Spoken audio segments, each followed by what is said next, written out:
Oh, okay. No. Ah!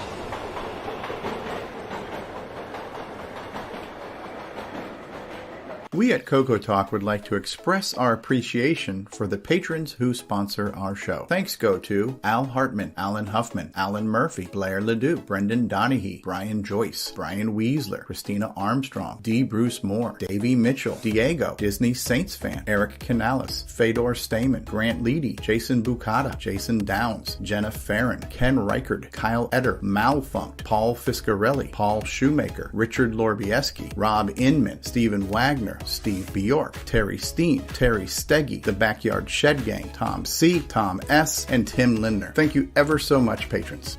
CoCoTALK is an unscripted live broadcast. Anything can and will happen. The views and opinions expressed by members of the panel and the live audience are their own and not necessarily those of the CoCoTALK show, its sponsors, affiliates, or subsidiaries.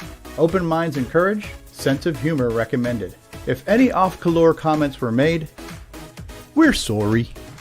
Hi, this is Dale Lear, designer of TRS-80 Color Baseball, and you're listening to CoCoTALK.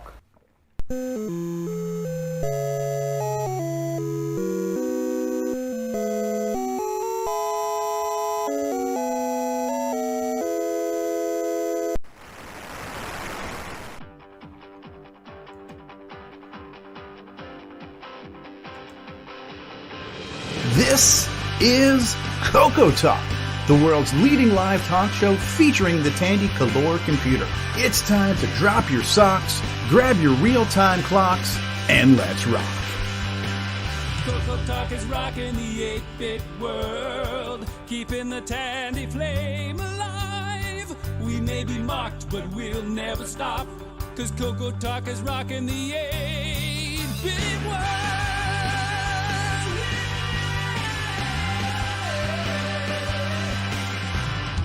Good afternoon, everybody. Welcome back to the world's leading live talk show featuring the Tandy Color computer. We're here with episode 161 of CoCoTALK. Are you ready?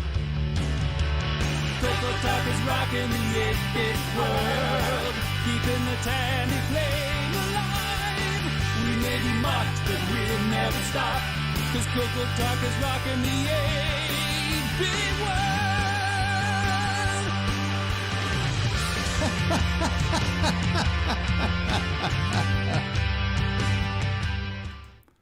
All right, good afternoon, everybody. Welcome, one and all. We've got 22 people watching us live already on YouTube and on Facebook. We've got a panel full of people, and we got some CoCo stuff to talk about this week. Dave and Sharon are out there. James Jones, Curtis Boyle, Terry Steggy, Robert Murphy, Nick Marotta, Paul Fiscarelli's out there in the live chat. Welcome, everybody. We've got a panel of nearly awake people right now. Let's go around the room and check for pulses here. Let's start off with put a mirror under his nose and see if he's still alive. Mark Bosley, are you with us today? Hello, I'm here. Just barely, but I'm here. All right. I'm sorry to keep you up, sir. We then have from sunny Arizona, Ron Delvo. Hello. Welcome, Ron, from Thank you. under, where the kangaroo are scared. David O'Connor is here. Good day, David. G'day. The kangaroos are terrified. the men are men and the kangaroo are scared. All right. So from Not to worry. From the great white north, L. Curtis Boyle's with us. Good day. Hello, everyone. Or should I say, how's it going, eh? Another Canadian, Nicholas Marotta. Welcome to the program, sir. How are you? I'm good, and apparently self-isolation is exhausting everybody. It is. I am so tired of doing nothing. It's really wearing me out. The guy with the beard that makes us all jealous, Rick Eulin's here. Welcome, Rick. Whatever you said, I'm sure it was important, but we didn't hear it. That's okay. Rick Eulin's I was self-muting per That's right. We all need to be self-isolating our sound. Need to be 6 feet away. Welcome, Rick. Thank you for being here. If Rick talks, nobody's there to hear That's me. Make a right. sound. From the Tandy Shack, Terry Steggy is with us. Hello, Terry. Hey, everyone. How's it going? It's going, eh? From CoCoMan.biz, Jason the Coco Man Reichert is here. Hello, Jason. Hello, and the role of the magnifier hat will be played by myself today in the absence of Mark Overhoser. Well, that's great. We have to keep traditions up.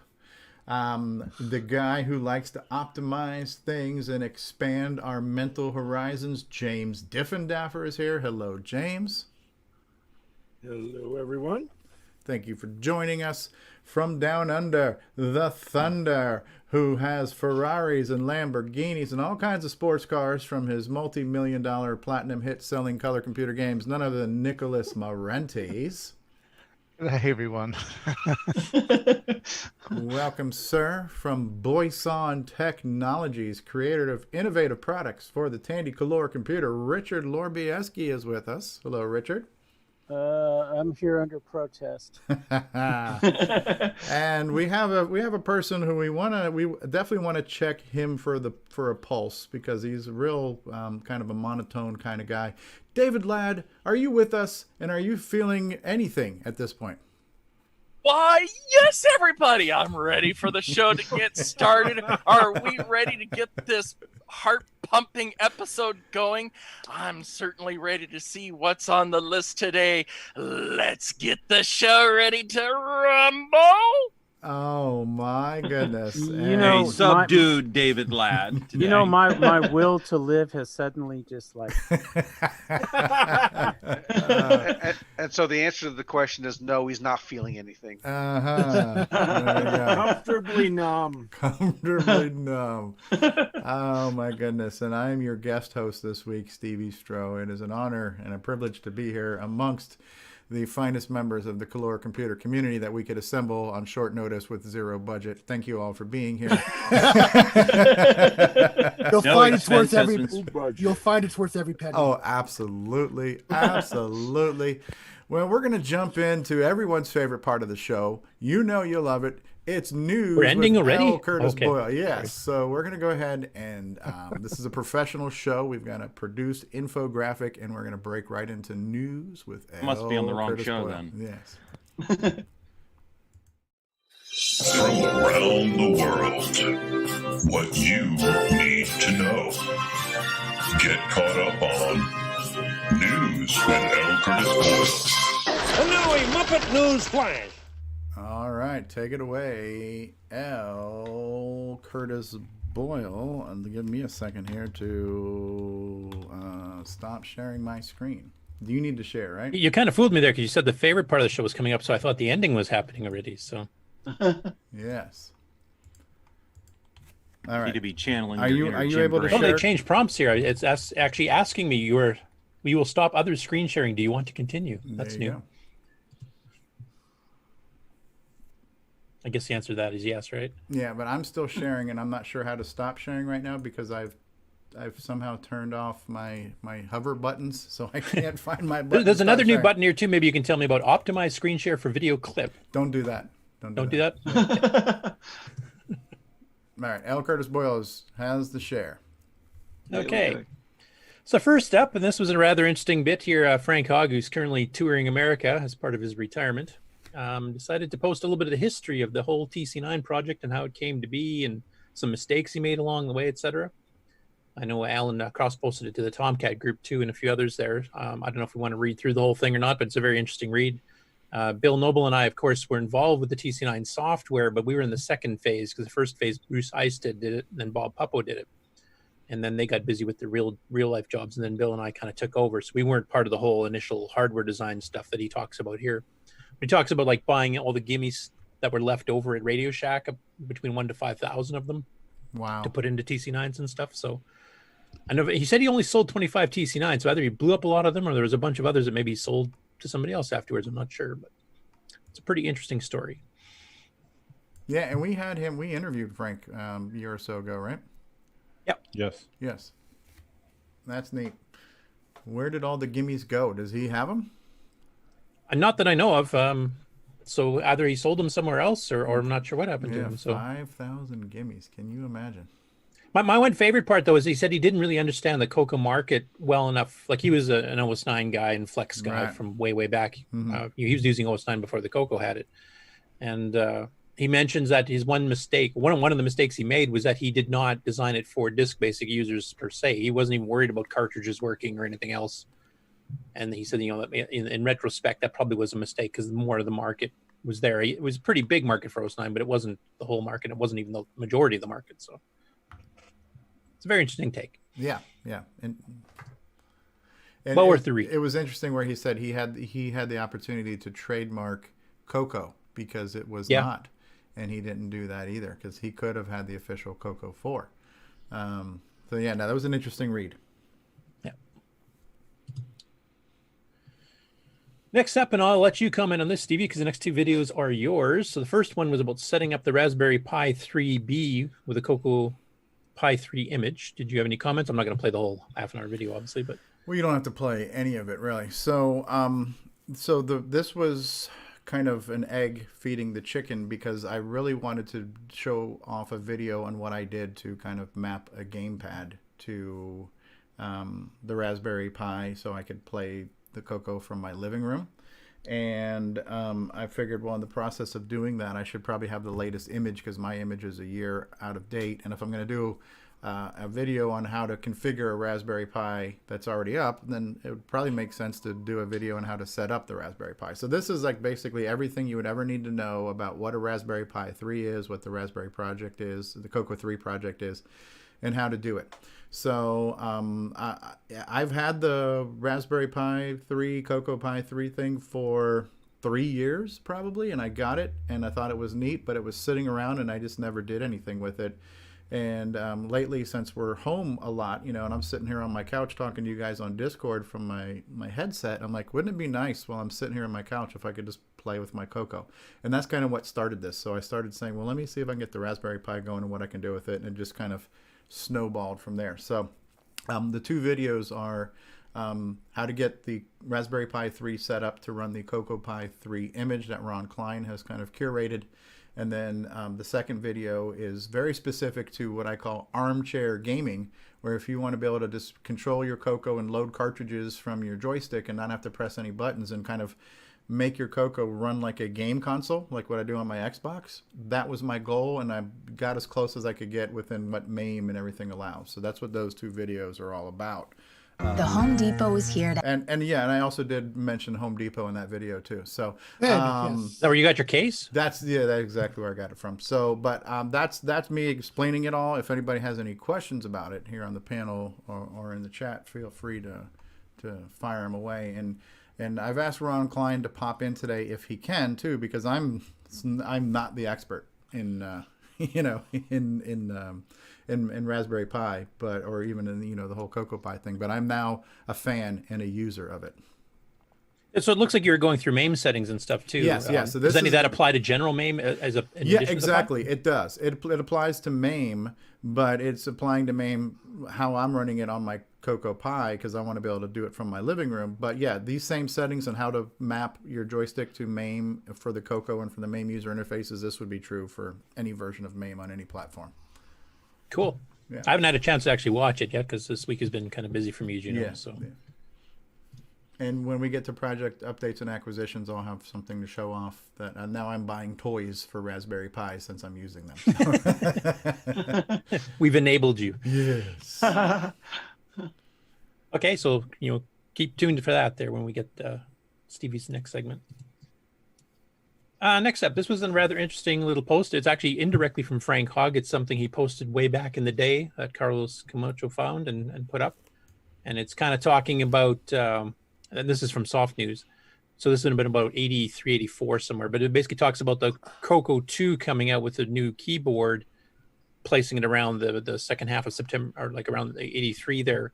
Because the CoCo 2 came out, I think, almost 2 months after the CoCo. They were announced at the same time as the 64K CoCo, but it actually didn't get released to the public for about 6 weeks afterwards. And this is also talking about the deluxe CoCo at the same time and what was all planned. And what Frank had at this point in time was pretty well dead on. had the sound chip, it had the new expanded keyboard with extra keys, it had the ACIA chip built in, and everything else talked about here. So it's kind of an interesting snap back at history of what the rumor was, how close it would have been if the deluxe had ever gotten actually released, and also kind of the the sad fact that it never did. Mm-hmm. Yeah, I don't know where Carlos gets this stuff from, but it's cool. I'm glad that he does. He's becoming the second best archivist in the community next to Boise Pete. I mean, Boise's got a ton of history and stuff, and Carlos is a close second there. Yeah, I agree. Next up, the GCCC president himself, Eric Canales, has written a utility, and then this is involving the MAME debugger, which I assume that can also run from the Pi 3 if you set it up correctly. Is that correct? Honestly, I don't know. There's limited screen real estate only allows the main thing. It's running at a fixed 4:3 resolution to just focus on the CoCo stuff. Oh, okay. So maybe not then. Yeah. At any rate, what it does is that when you run the MAME debugger, it shows you a raw disassembly of the code while it's running. And what Eric wanted to do, because he noticed there's a spec inside the MAME documentation that says you can actually link it to source code. So instead of just showing like a memory address and it's loading A with 52 or whatever, and storing it at this memory location, you can link it to actual source code. So your comments, your labels, like if you called, memory location 3000 joystick X or something like that, it'll actually merge that in together. So when it's running live in real time, it'll actually show you your comments, your labels, and everything else. When you're looking at the code, you're not looking at notes on the side trying to figure out what that memory location did. It actually will say load A from joystick X, and all of it. I'm getting the X coordinate of the joystick thing. So he's still tweaking it and still doing some additional things to it, but I'm definitely planning on using this once he gets it finished up here, because that would make some of my MAME debugging a heck of a lot easier, especially with Nitrous 9 stuff. And even if I'm just trying to patch a game or something, if I figured out a few things, rather than me having to remember what they were, I can just add these little labels, etc. And then when I'm running it, it'll actually obviously explain what it's doing as it's running. So excellent debugging. And what I would say about this too is that this is one of the few things posted on Facebook that got a favorable comment from Eric Gaverluck. That's not really his tradition or style, as you were. Yeah. That's neat. But you can see, like in this one screenshot here, it's actually pulling in on the right-hand side some of the comments he had, like end X, say, and loop, jump loop type thing. So it's actually grabbing in labels, etc. So it's a pretty interesting project to get it working. I didn't really realize that the MAME debugger even had that option. Yeah. And then it sounded like it was a bit of a pain in the ass to use when I first did hear about it. But he's actually writing a utility now to kind of solve that problem. So any of you code developers there that are working in assembly language, I would highly recommend keeping an eye on this project. And once it's out, I'd probably use it. Okay. Neato. Next up, our own David O'Connor here is going to be starting a new he has started a new 609 website. This is going to be concentrating on 609 projects that he's been working with. And that's not just CoCo stuff, though it does include them. It also includes some synthesizers, etc. And since David's on the call, I figure we might as well let him kind of explain what the purpose is and what he's planning to add to it and everything else.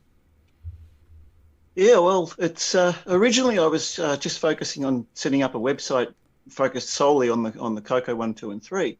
So I registered CoCoTweaks.com, which is still registered, and I will point it to the CoCo section of the new website. But there was a couple of things that arose with the CoCo Tweaks. I thought that was a pretty sort of easy thing to type in. But then some people, including Stevie and others, have been saying, "Oh, is it spelled Tweaks TWEEKS or EAKS?" And I thought, "Oh, now I've got to explain how the spelling of Tweaks is." And a good URL is self-explanatory. You say the URL and someone can type it in easily. And so then recently I started getting involved in some other projects. One of the big projects that I'm involved in now is restoring the Fairlight CMI, which is for those not in the know, was a major instrument in the 80s. Most of the big name acts, Duran Duran, Kate Bush, Peter Gabriel, just about everybody in the 80s who made any hit songs, Michael Jackson, they had an involvement with the Fairlight CMI. It's an instrument that's got a light pen, and you can touch a CRT, and you can sequence things and sample things and do all sorts of stuff on it. Art of Noise used it almost exclusively for their music. Anyway, it actually uses the 2X version, which is the one that's the most well-known, actually uses a 6809 processor as well. And I've also got a Ensoniq Mirage here, which I've been doing some work on. That also uses a 6809. And of course, our CoCo 1, 2, and 3s all use 6809 processors. And I figured, well, I wanted to set up a website where I'm actually talking about the CoCo project and some of these other projects. And I was thinking, rather than having 3 separate websites when it's a similar, there's a common link to 6809, I thought I'll see if I can find a good 6809 URL, register that, and put everything on the one website.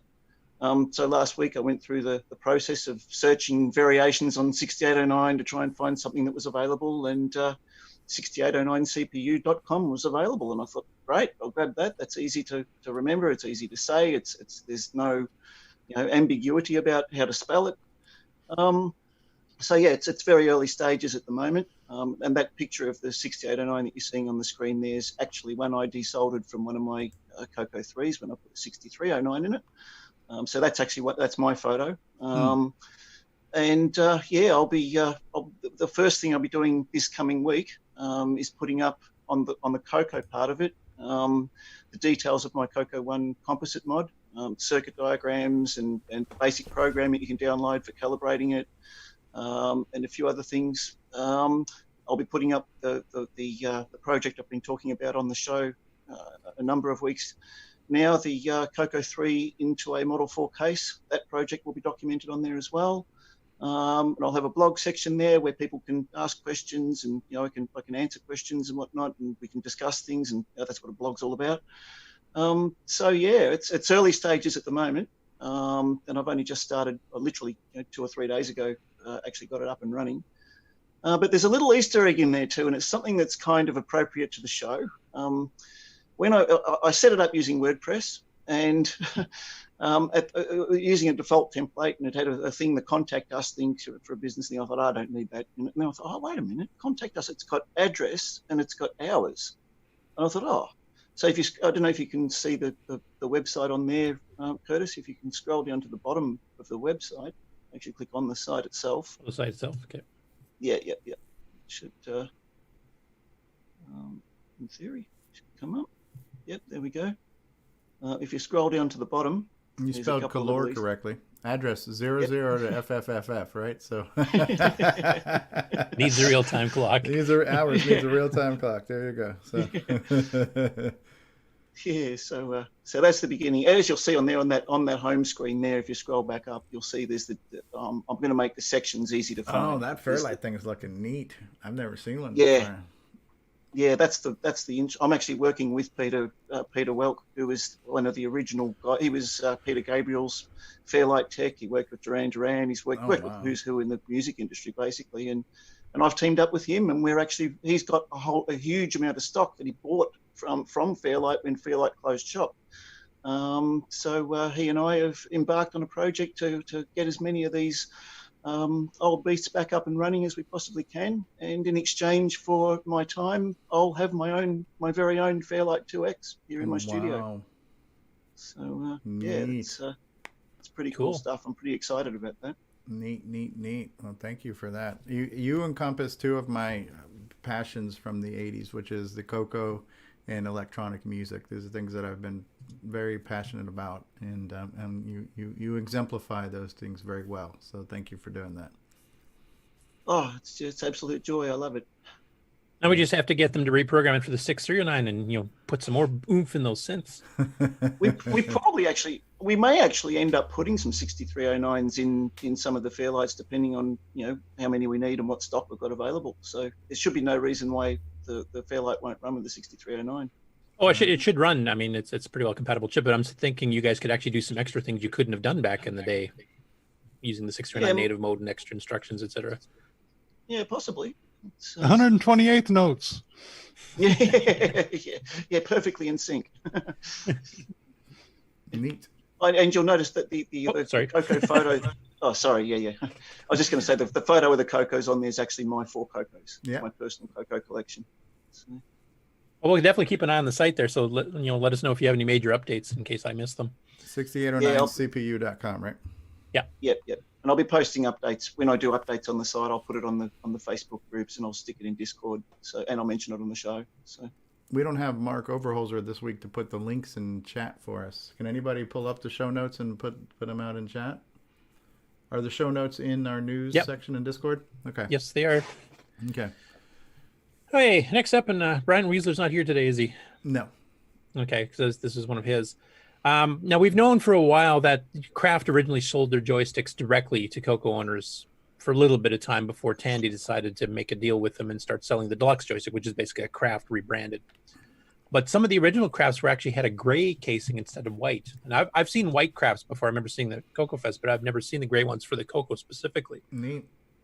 They actually have the proper, DIN connector on the back for that. So that was kind of neat. And of course, it has the Kraft branding. So that's a fairly rare. And Brian's been getting good at finding some of these rare software and hardware items. Yes, absolutely. And I've got a pair of the original Kraft ones on my CoCo behind me, but they're the white ones. They're not grey. So I've never seen grey ones either. That's pretty cool. Yeah. I don't think they were available too long, from what I gather. Next up, this has been kind of a fun one. It's kind of a going back and forth between Alison Deneau and Paul Fiscarelli. Is this the right story or is this a different one? Yeah, I think so. Yeah, that's the right one. So basically, Allison made a sample disc that includes some stuff that she encrypted on the CoCo and basically challenged people to try to break the encryption. I don't think she was expecting it to it broke quite as quick as it happened. But basically, she posted this on May 18th. And then Paul Fiscarelli posted a video explaining how he cracked it 2 days later. On May 20th. hold my beer. So, yeah, that was kind of interesting. And then I just noticed that late last night, she actually has fixed some of her algorithm to fix some of the issues that allowed Paul to break it and has now re-put the disc out with a new encrypted message in it and reissued the challenge again. So I don't know if Paul's already starting on that now, yet what or not. do you know what the message was? I don't know off the top of my head. I said, I kind of went through these stories quick today. But Paul Fiscarelli told me I started watching the video, but I didn't finish. So the message is "Welcome to CoCoTALK." So there was actually an Easter egg in there for us because we featured one of her games a few weeks ago. So I thought that was. Oh, it's not cool. Drink your Ovaltine. Drink your Ovaltine, yes. Drink your Ovaltine in quarantine. Yep, that's yeah, that's neat. But Paul's a pretty shady, shifty character. But what you're looking at here is his disk tool, and he was able to pull hex dumps and stuff from the disks and look at things, and then use a lot of that to kind of reverse engineer some of the encryption. So his video is pretty in depth, and yeah, Paul. I mean, look at this. This is like a freaking cyber code cracker level stuff going on here, which is pretty cool. This is more Matrix-y than the Matrix was. Oh, absolutely. So now the tool that Paul is using is one that he has been working on for a while. I remember seeing this at the first Tandy assembly 3 years ago, and he's still working on this tool, but it's one that lets you look at disk images. And I think it was originally designed to kind of catalog all your disks so you know what's on all your disk images, but it gets so much further in here. You kind of get these hex dumps and maps of what's on your disks and your sectors. It can launch disks into VCC. It can detokenize a basic program, and you can look at the source code in a window. It just does a million things, and he's been continuously working on this. So I look forward to when this tool is kind of out in public. Yeah, like I said, I haven't had a chance to actually watch the video here, but. Oh, Mark B, you trying to post on Discord? Mark, just post any old message in Discord real quick, Mark, and then I'll make you a moderator to let you do that. You mean on YouTube? On YouTube, yeah. Post a message on YouTube, Mark, real quick, and then I'll moderate you so you can post links there. Anyway, it's been a really cool challenge. So, and the fact that it's going on to round 2 now is interesting. I'm looking forward to see if Paul can crack that.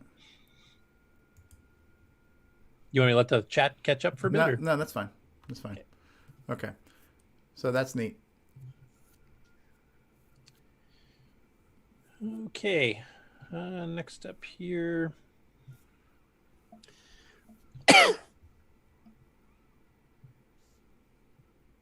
Yeah, this is where Allison has posted the revised challenge. Okay. I think this will be Paul's Waterloo. Not really, but it'll take him longer than an hour this time. An hour and a half. And here's another CoCo Pi 3 project, which like I said, I kind of was rushing this stuff through, so I haven't had a chance to really look at these in detail. But from my understanding here, this is a CoCo Pi that's in a CoCo case, mm-hmm. and it has a cartridge interface that interfaces to the Pi with the ribbon cable coming out, so you can just unplug it when you need to. But you can actually plug in hardware projects into the Pi itself that look to be maybe CoCo pin compatible. Oh, wow. I'm not sure if I'm understanding that right. So David Brenneman, if you're in chat or if you see this later, correct me if I'm wrong. Speaking of in chat, Paul Fiscarelli says the second one has already been cracked. That took less. It was 2 days to make his first video. Now it's 1 day and he's got Hold my beer. Yeah. Hold my other beer. Yeah. So remind me because I'm going to do a little CoCo Pi discussion when we get into updates. But yes, and speaking of Paul Fiscarelli too, so he has an adapter that can convert a CoCo keyboard to USB that you can then plug into a PC or your CoCo Pi. And I know Ron Delvaux has a CoCo Pi and a CoCo case with a real keyboard. And Paul's also making adapters to adapt CoCo joysticks to USB that you could plug into your CoCo Pi. So you could actually house a CoCo Pi in a CoCo shell with a CoCo keyboard and CoCo joysticks, and they would all work on the CoCo Pi. Now, a quick question. I don't know if you know the answer to this, Stevie, but does that also work on a Mister? I would assume so, because all he's doing is converting them to generic USB inputs. Because on the Amigos CoCo group there, both Aaron and another guy, Graham from Australia, both have gotten Misters now, and they're talking about getting that same interface if it works with it, and doing the same thing, just using a Mister instead of the Pi itself. I'm going to naively assume so, because they are literally just generic input devices, and if the Mister accepts USB for controllers, for keyboards and controllers, then they should work. Cool. I will let them know that it sounds like it's possible, but I'll let them one of them be the sacrificial lambs. I would have them maybe ping Paul Fisk. I would hate to have them spend money and me be wrong, but I would say there's got to be a 98% chance that it should work. Okay. Yeah, I'll tell them to contact Paul and Roger Taylor to make sure. Yeah.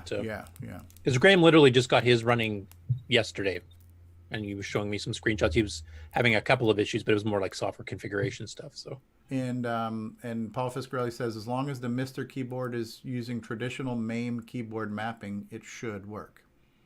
Okay. I will check with Roger then and pass that on.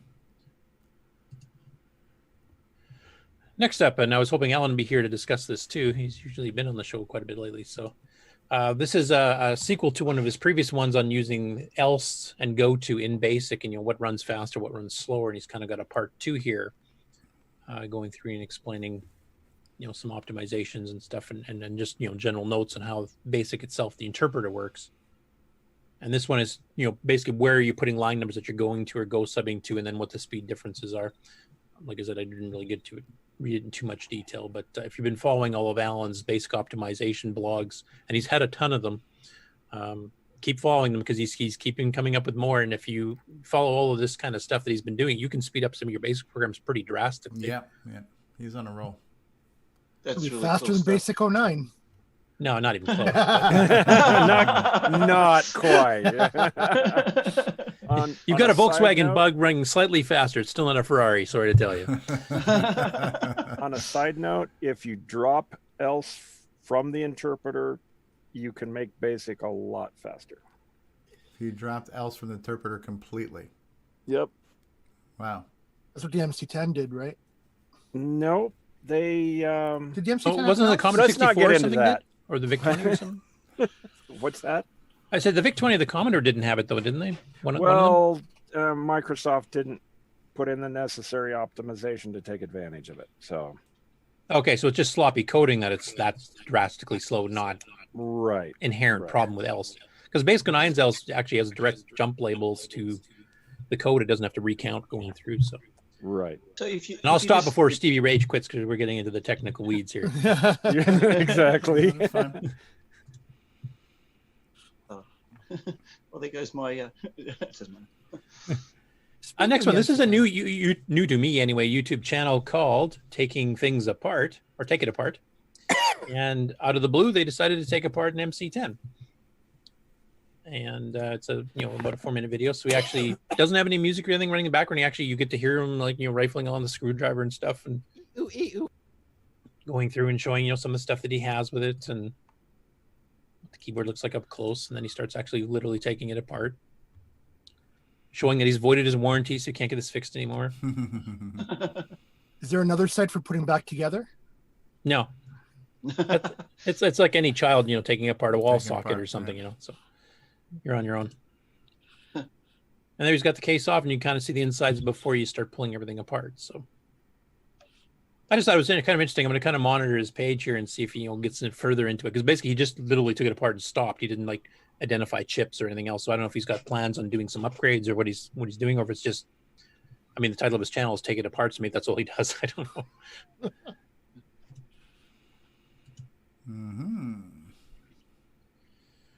Okay, this is the one that was pointed out to me that I'd missed in Discord earlier from Canadian Retro Things. Posting a video showing using a stereo to load programs on an MC10. Now, James, you were the one who kind of pointed this out. I haven't had a chance to watch the video, obviously. So do you want to kind of give us a little bit of background on what he's doing here? Okay. Well, that's his intro right there. So that's not the MC10, but he obtained a cable that he didn't know what it was, and it turned out to be a Radio Shack cassette cable, but it had been modified to use RCA jacks.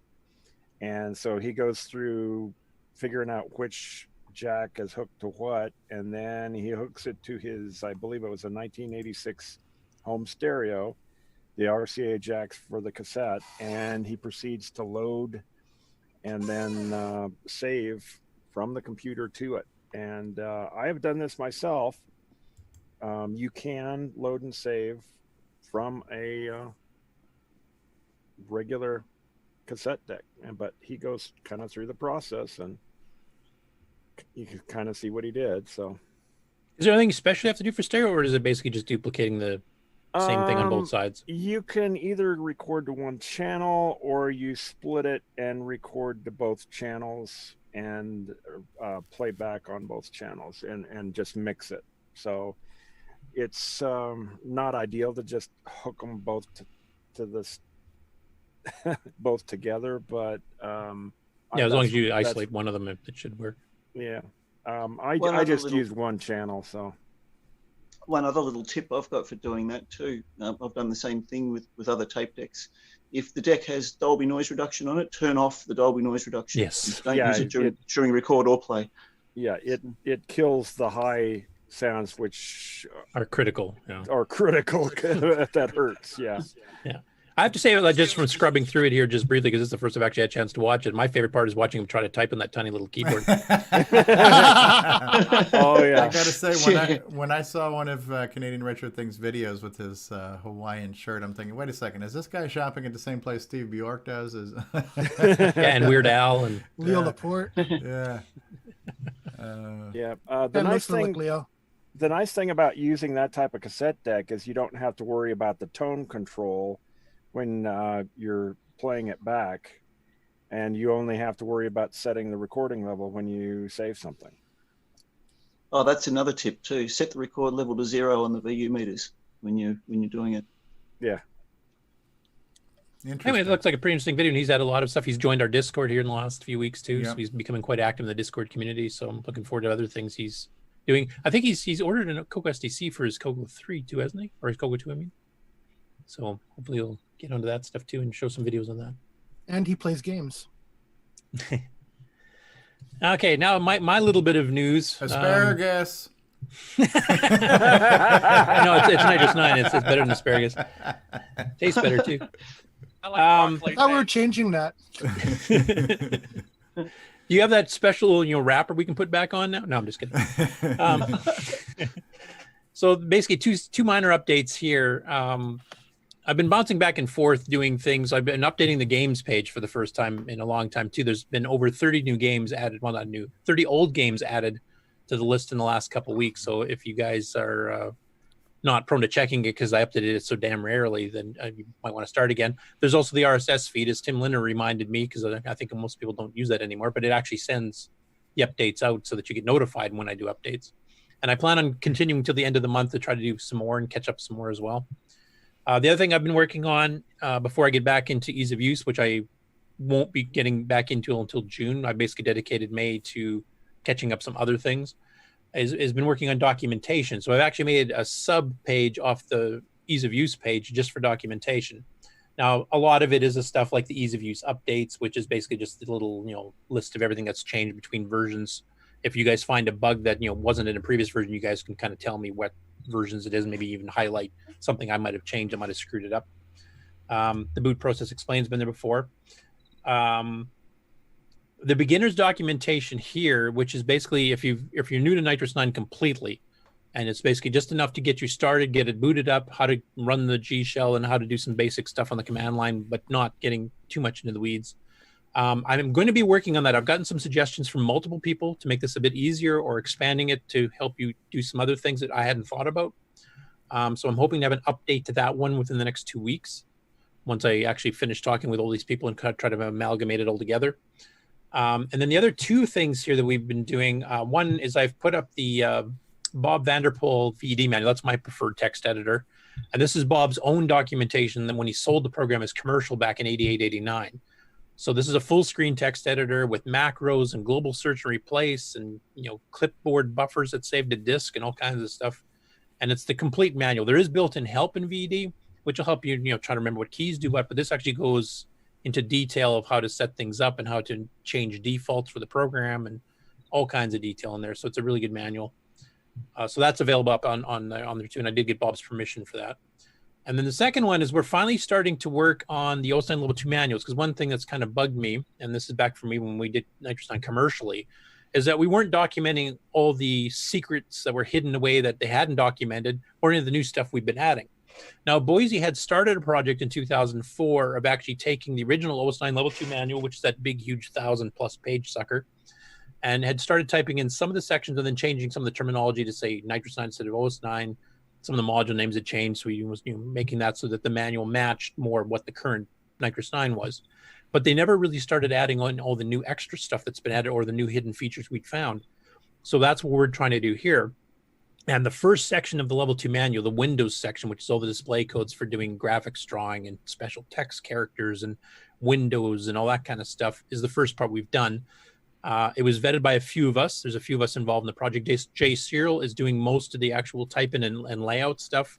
Lord Dragon Todd Wallace, because he's actually been actively programming as a new user to Nitrous 9, is kind of going through and testing to make sure we've got everything accurate and understandable from the new programmer perspective. And then Bill and I kind of vet the final versions here to make sure that, technically it's matching what actually is happening. So the first part here is basically the original manual with all the extra commands. Some of the commands now have extra options added on. And basically, as far as we can tell right now, this is completely caught up to beta 5.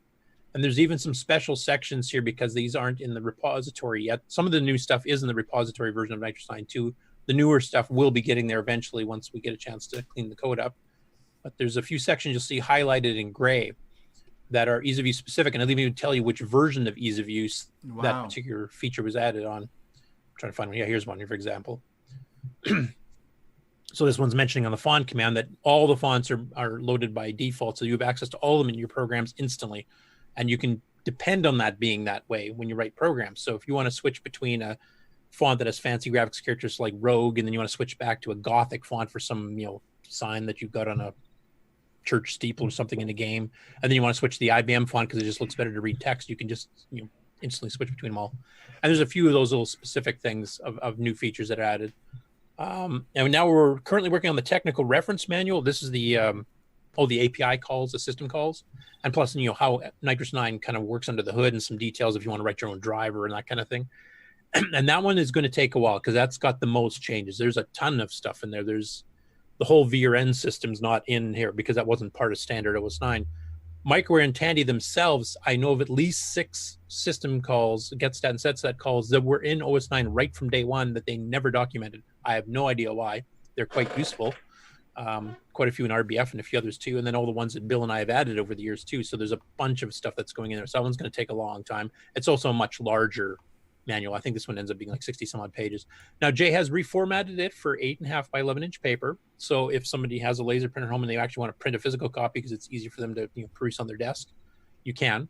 And he's even talking about possibly once the entire thing's done, if we get permission from Alan Battinger at Microware, of actually maybe making it an on-demand printed version of it for anybody who wants to have a full new printed version. It'll be an 8.5 by 11 versus the smaller size the original is. Wow. so that you can I'd actually have a printed This manual. is really impressive, honestly. I'd definitely be up for a print copy of it. Yeah, we'll have to find what the cost is going to be because, like I said, the manual's friggin' huge.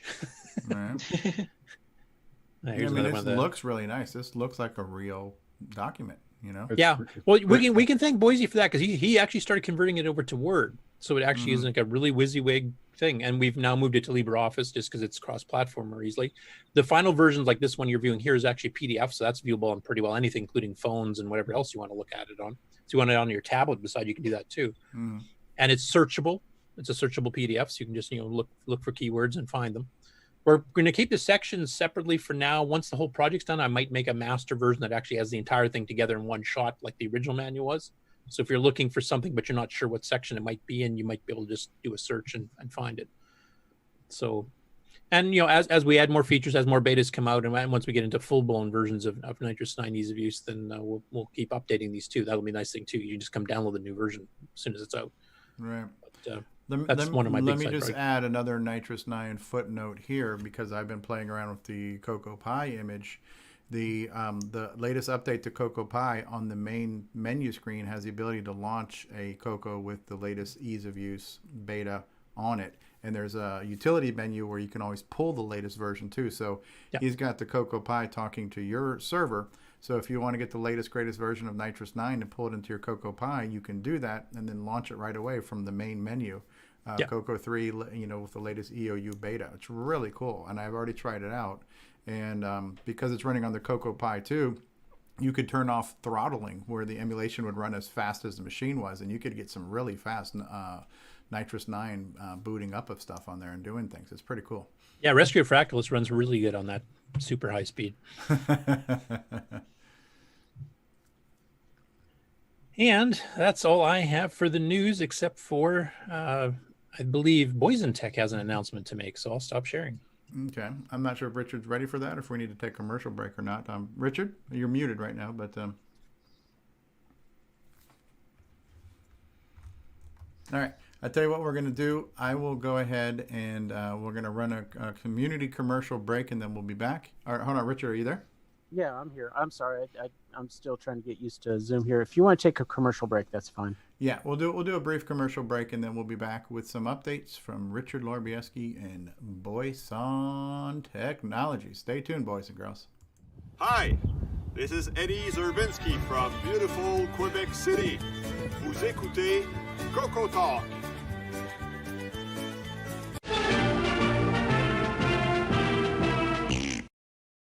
As you're enjoying CoCoTALK, we also want to remind you about the CoCo Discord server. This is a place where people come to connect, to ask questions, to provide answers, to share information, and to socialize. So when you're done, why don't you head on over to the CoCo Discord server and we'll continue the conversation there. The easy to remember link is discord.cocotalk.live. See you on Discord. CoCo123 is the Glenside Color Computer Club community newsletter that's been in publication since 1985. While the Rainbow magazine may be gone, it doesn't mean you still can't have a cool CoCo periodical. Head on over to the Glenside Color Computer website at glensideccc.com and then click on the Documents link to view all the past issues of the CoCo123 newsletter. Not only can you read all of the past and present issues, we'd also love to hear some submissions from you. So if you'd like to send an article, a column, something to talk about, maybe even a program listing, send an email to glensideccc@gmail.com. We'd love to hear from you.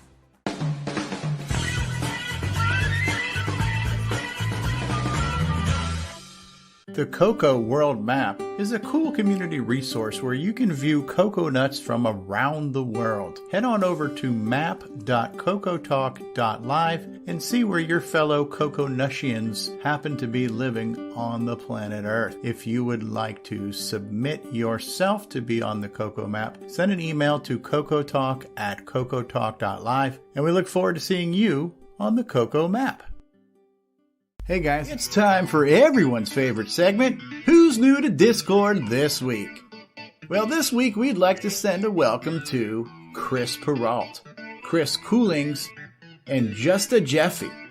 Also like to give a special thanks to David Ladd, Rob Inman, and Alpin Grace for boosting our Discord server. You can join us on Discord by going to discord.cocotalk.live. See you on Discord, everybody. Let's take a moment to welcome who's new to the Color Computer World Map.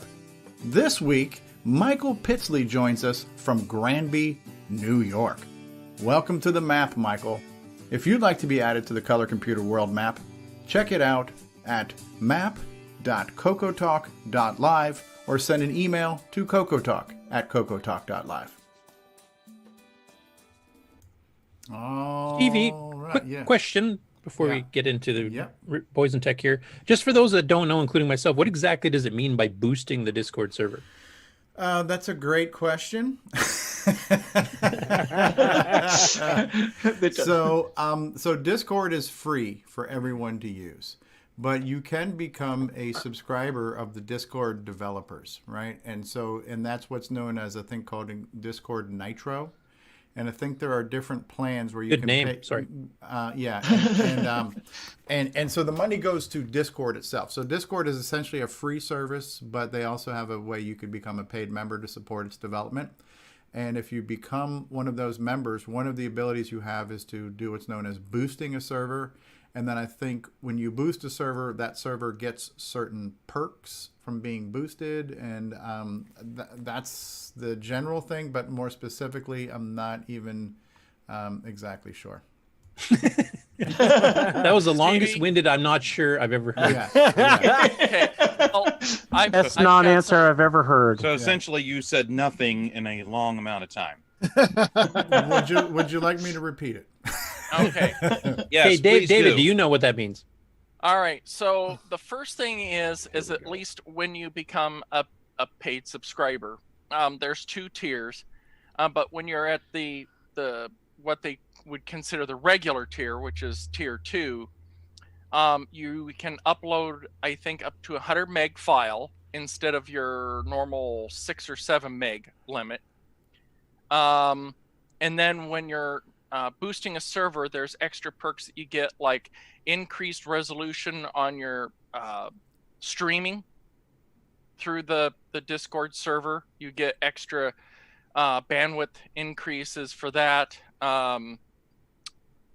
But yeah, other features like that would have to actually check the Nitro benefits to see. Well, better streaming quality. I mean, you guys have been doing a lot of streaming through Discord lately, and multi-streaming, like for some of the game stuff, so you can actually increase the balance so it's not choppy. That would be a good thing.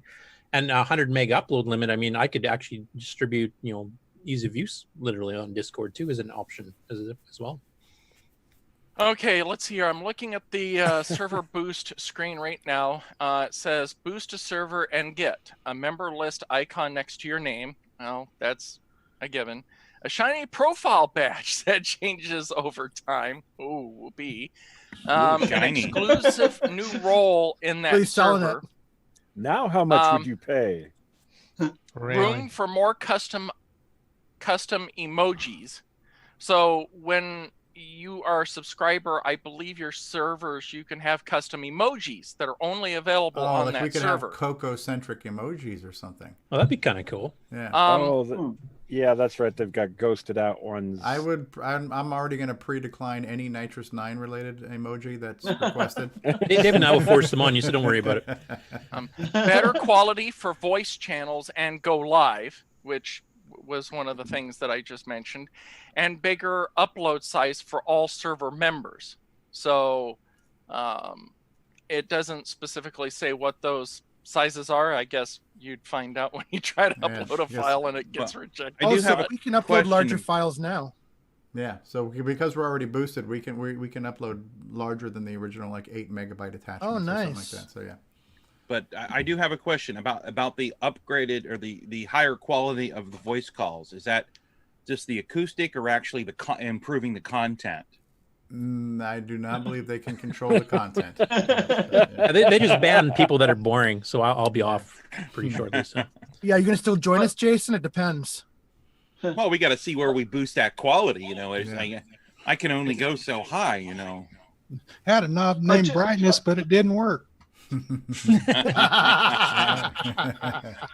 Wow. I do have a question about a boosted server. If say there's two members that boost the server and somebody uploads a bunch of like 80 meg files, and then later on people decide they don't want to boost it anymore, do those files disappear or do they stay there? I don't know.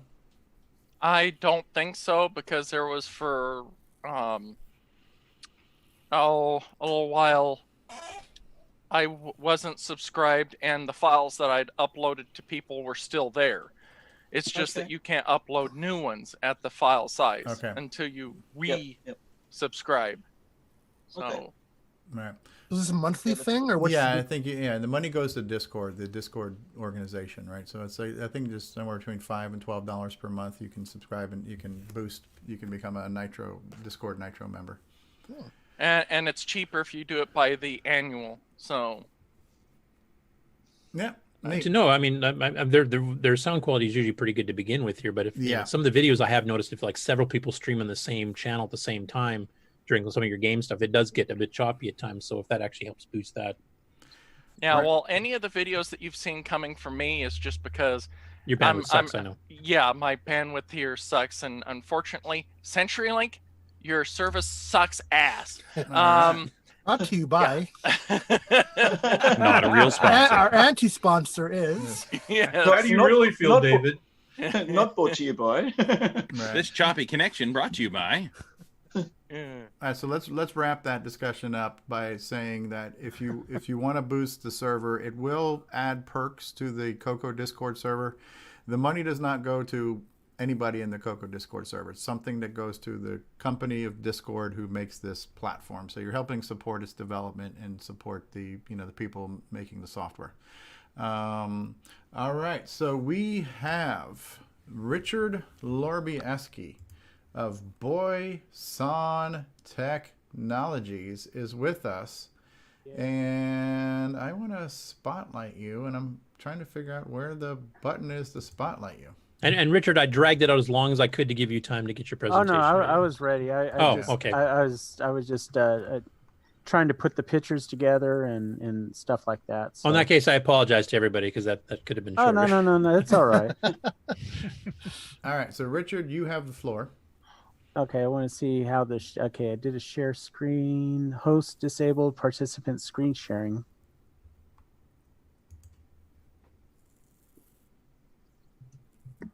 You should be able to share. It says share. I can't share my screen. Hang on, I found the button. Now try it. Okay. There we go. Yeah, it was turned off. Thank you, Mark. Right. Okay, so can you see my screen? Nope. Oh, let me see. All right. Can you see it now?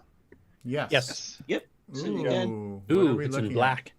It's a black one. Okay, so let me give you a history about what's going on here with the CoCoSDC. Now, this was a project designed by Darren Atkinson several years ago, and apparently he didn't like really making these things, so Ed Snyder took the mantle, as you might say, or the torch, and started making them himself.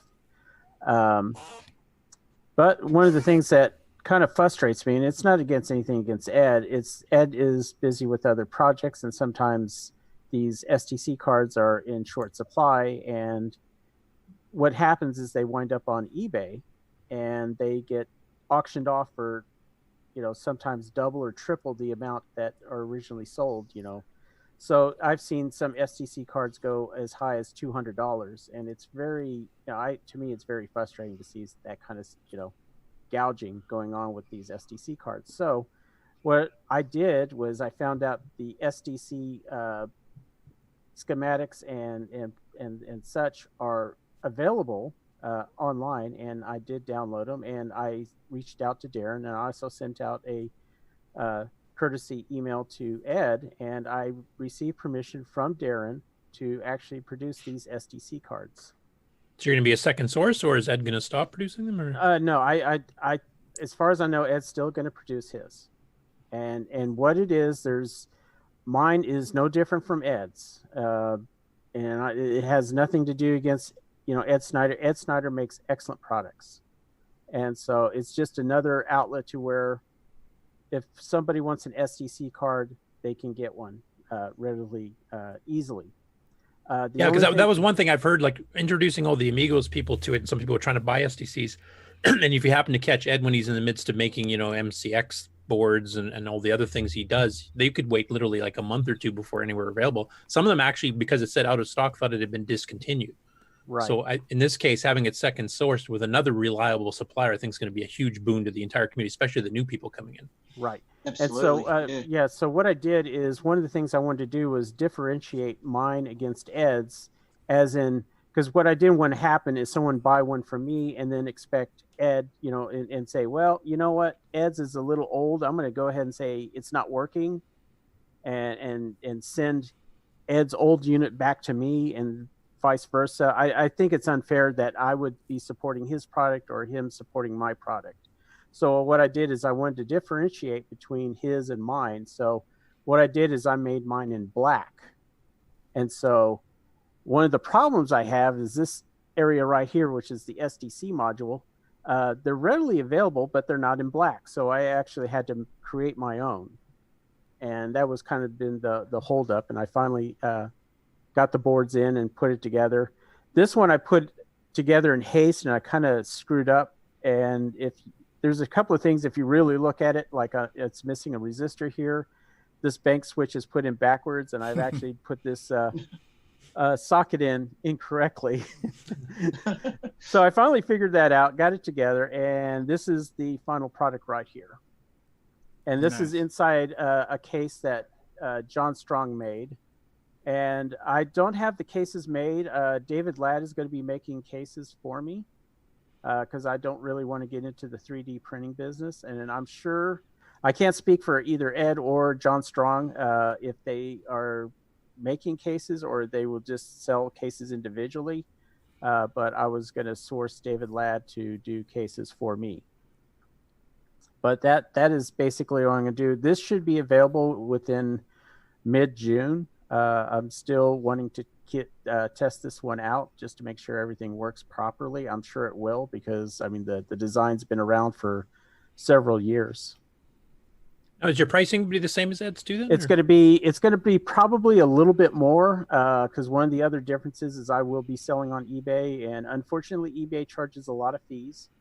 So it's going to be slightly more. I'm looking at a target price about $55 to $60. That's just for the board only. With the case, you're looking at probably anywhere from $70 to $80 with a case. Okay. Worth every cent. Yes. Had you considered looking at making any modifications, or that was never any sort of intent? No, that's one of the things. That's one of the stipulations is no modifications. So it's going to be exactly the same thing that Ed sells. We basically get the same parts. That was one of the other things is where I got the design is the BOM, which is bill of materials. I got a whole source of those, and I actually use those sources to get my parts. So, like this bank switch, the LEDs, and this little reset switch thing button is we all get them from the same place. And the control over the fact that you can't add anything new or extra, change anything, that's Darren's. That's Darren's decision. Yeah. So I'm respecting his wishes on that. Yeah, as is Ed. So. Right. Yeah, it sounds like a wise move anyway, because then the community, if someone wants to say, oh, there's the latest update and somebody's developed a firmware update, you can flash it and everything, then it's guaranteed to work on either yours or Ed's CoCoSDC. Yeah. You don't Correct. have different versions of things. So. Yeah, there's virtually nothing different except for just the color of the board. Mine's black, his is blue. But very cool. But other than that, it's the same SDC. A lot of people just like the black, and that's why I'm just going to make it available where they could just buy the board only, just as a backup for their other SDC, card. Yeah, I know it'll help solve a lot of problems where a lot of the newer people in the CoCo community have just picked up CoCos and find out about the SDC And like I said, they were getting frustrated. They'd be sending orders to Ed, and then a month and a half later, they'd hear, "Oh, I'm going to be making some boards finally." So Right. I think this will help alleviate the backlog. So right, and anytime he makes them, I mean, they're almost instantly sold out. Yeah. I mean, So the 'cause it's cases are interchangeable then, right? yes, it's the same exact. This is the same exact footprint. Basically the same components, same everything. Like I said, the only difference is I manufactured my own STC module. This little thing right here, because you can see it says boysontech.com. But you can get these modules anywhere. I mean, they're readily available, but they're only in blue. And so I needed one in black. So I decided, well, I'll just go ahead and create my own. And that's what I did. And of course, yours accepts the Flash firmware upgrades through the CoCo, same as yes, the Darren and Ed one as well. So you can still get field upgrades. Right. So all the software, everything is, 100% compatible. It's the same exact, I don't know where he buys his, the printed circuit boards. So it may be a different source than mine, but it's basically the same.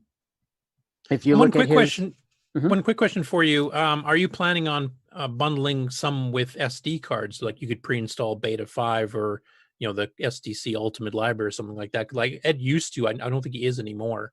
Is that something you're thinking about offering as well? I probably could. I just haven't thought of that. Basically, I just want to get this thing, out and, to market. But if people want, special software, things like that, I might, throw that in or consider it. Okay. Well, you have full permission to put Nitrous 9 on there if you want to. Okay. That might be a good draw card for, as you say, with the eBay fees making it slightly more expensive. That might be a good way of offsetting that, so that to entice people and say, look, it's a little bit more expensive, but it comes with the card and comes with this software and la-di-da. Right. Well, I mean, the thing is, eBay, they charge their fees are exorbitant, so I can't just charge the same price that Ed does. It's going to just be slightly more. So that's the only difference. But I'm not going to go into any kind of price war or anything like that, and I'm not trying to say that mine is better than his. They're the same exact thing. Oh, this is great. You've released the Darth Vader edition. Yeah, but yours is black. So yeah, mine's just black. Yeah, so it's basically choosing between chocolate or vanilla. Well, so you can get the SDC that you produce in any color you want as long as it's black. Right. Just so like every Luke. Right. So the Luke's. Sorry. Okay. No. Go ahead. It was a silly attempt at humor. It wouldn't have worked. So okay, it was good that I got cut off. Was Paul Shoemaker trying to say something? No, I wasn't. I'm good, thanks. Oh, okay. So, Richard, I have another question. When this is available, will people be able to go to your website, Boyson Tech, and then see the availability numbers, like so many in stock and buy now online and stuff like that? Right. Correct. Yes. Okay. So when you have a supply, we'll be able to easily tell what that supply is. Correct. Yes. Okay. That's convenient. Right. Yeah, and you could go to eBay, and it'll be on eBay as well. I was just, I was working on this late last night, and then I was trying to get at least some decent photos and trying to clean it up to make it look decent because it had solder flux and everything else. It kind of looked messy. Are you hand soldering all of these parts? No, I'm actually doing wave soldering. Okay. Oh, wow. Because I've actually seen the kit where I actually, at one of my Florida Retro Club meetings, somebody had bought the kit to build it yourself, and I watched the guy put the stuff together, and it was a lot of work to hand assemble these things. And right. I think the difference in price from the kit to the assembled unit from Ed Snyder at the time was about roughly $10, and the amount of time and energy that goes in is so much more worth the $10. But again, if you are a do-it-yourself kind of person and you like that kind of thing and you have those skills, then the time is not an issue. But if you're somebody who's trying to learn to solder for the first time and you just want something that works, the $10 savings is so worth just having a fully assembled board. Literally, you're paying yourself 20 cents an hour at that point. Yeah. So. I wouldn't recommend. I mean, it would be a good kit. I even thought about maybe selling this as a kit, but then I thought about no. I've seen too many CPUs damaged with the CoCo 3s, and I would see a whole bunch of SDCs like this. Right, and technically, you really couldn't warranty the kit if you didn't put it together, right? No. So, yeah, Explorer VR has joined us in chat. Hey, Ben. The other thing with it too, there's obviously surface mount components on it, and hand soldering surface mount is not easy, even for someone who's experienced. Well, actually, this is not. There's no surface mount on it. All this is through hole. These are PLCC sockets. They are not. They're through hole. So it's actually fairly easy to solder up. Oh, I take that back. Okay, you've But got your own wave soldering machine there too, haven't you? Well, actually, it's a wave. It's a solder pan. It's molten solder, and I just dipped the surface of the SDC card onto it, and then all the solder clings to the connectors, and then I just clean off the flux. I think I remember you doing a feature on that a few months ago or something. It might have been a little bit longer or something. I remember seeing something about you showing your wave solder setup. No, no, that's a different thing. That's me repairing a CPU or replacing a CPU. I don't have any videos yet of my solder pan. Oh, okay. Must be somebody else I'm thinking of then.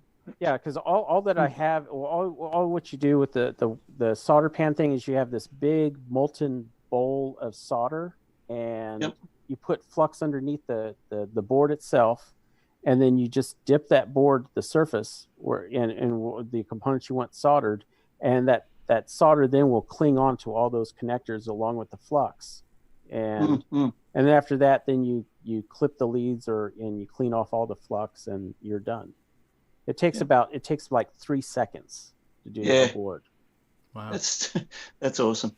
Right. So yeah, if I solder one of these up, which I did last night, it would take it takes about 15-20 minutes. Yeah, that's if you know what you're doing.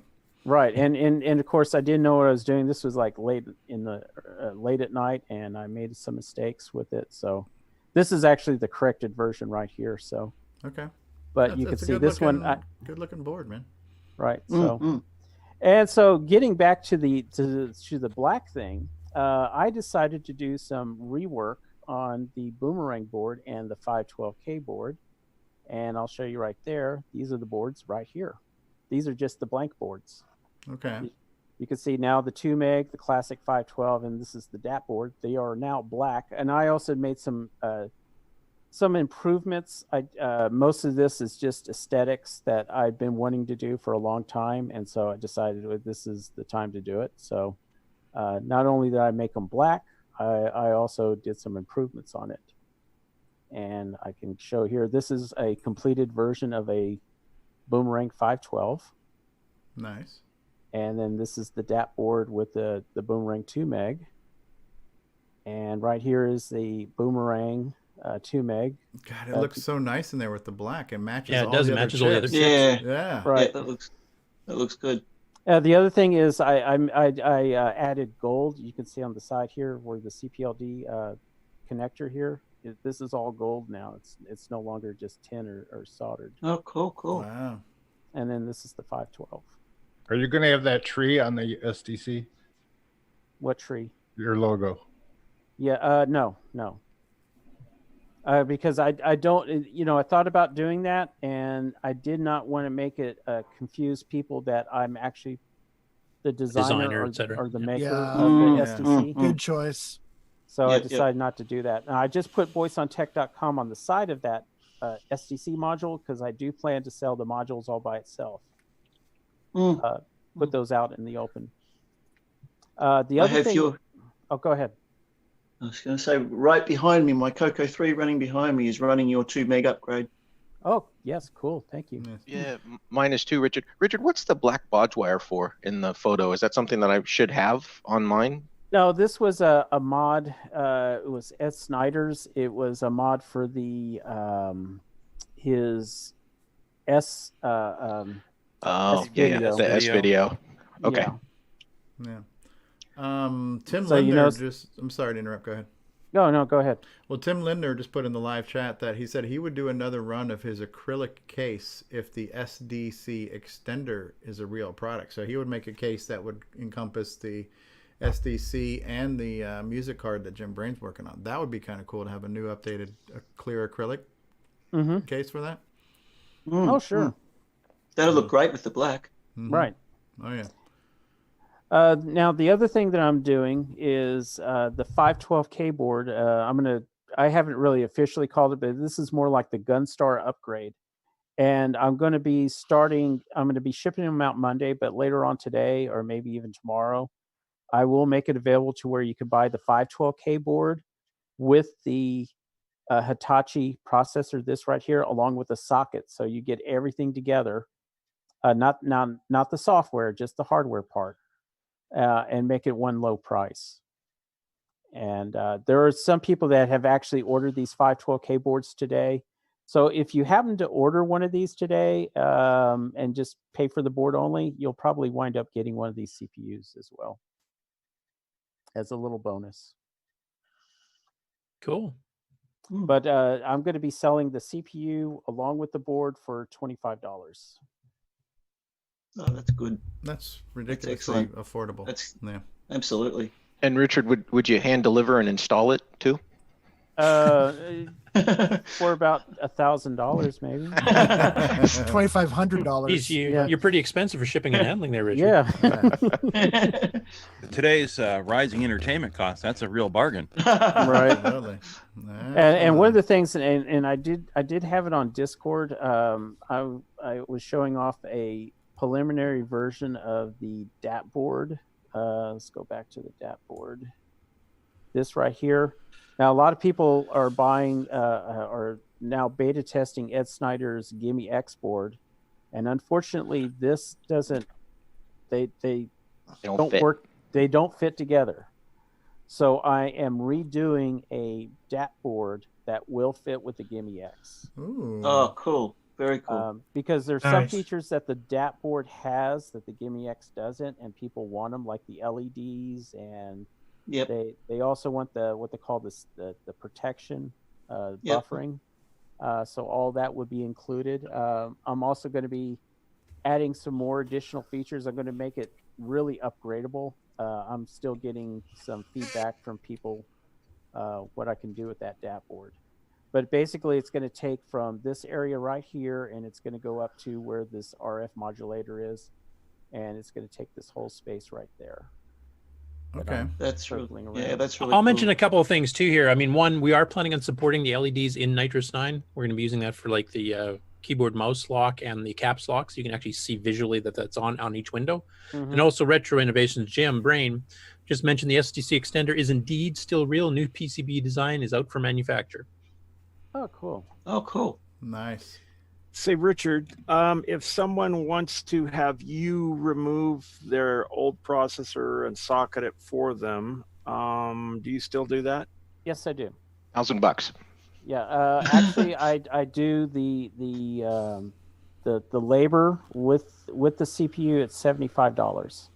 That also includes not only removing the old CPU, the 6809, which sometimes I'm able to salvage because I don't clip the leads. I have the solder equipment that actually can save the old CPU. Plus, I also replace these electrolytic capacitors. And this capacitor right here that I'm pointing out to, this is C9. This actually has to be replaced if you use a Gimme X. So I actually I have the little low profile caps so you don't have to mess with that if you get a Gimme X. And I also clean up the board and test it. And of course, like I said, and that also includes return priority shipping. That's good. But cool. That's an excellent price. That's really good. Right. Now, If you don't do soldering a whole lot, I actually highly recommend that you hire somebody to do it that actually has a lot of experience, practical experience with unsoldering stuff. Not just me. I mean, there's Cloud9 does it. I know Ed Snyder can do it. I don't know if he does active repairs or anything like that.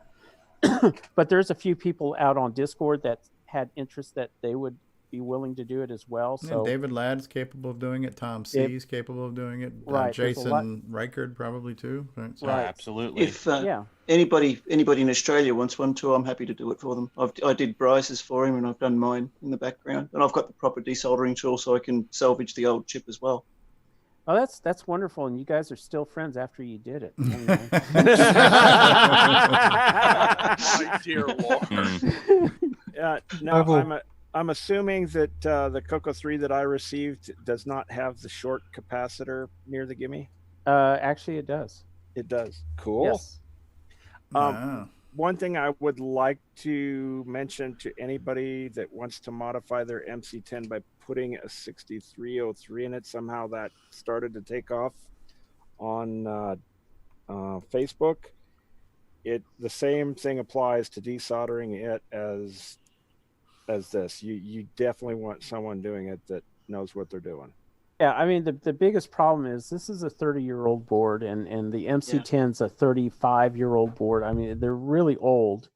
And, the biggest mistake is some people use, a solder pencil that they get from Radio Shack, that they paid $10, $15 for.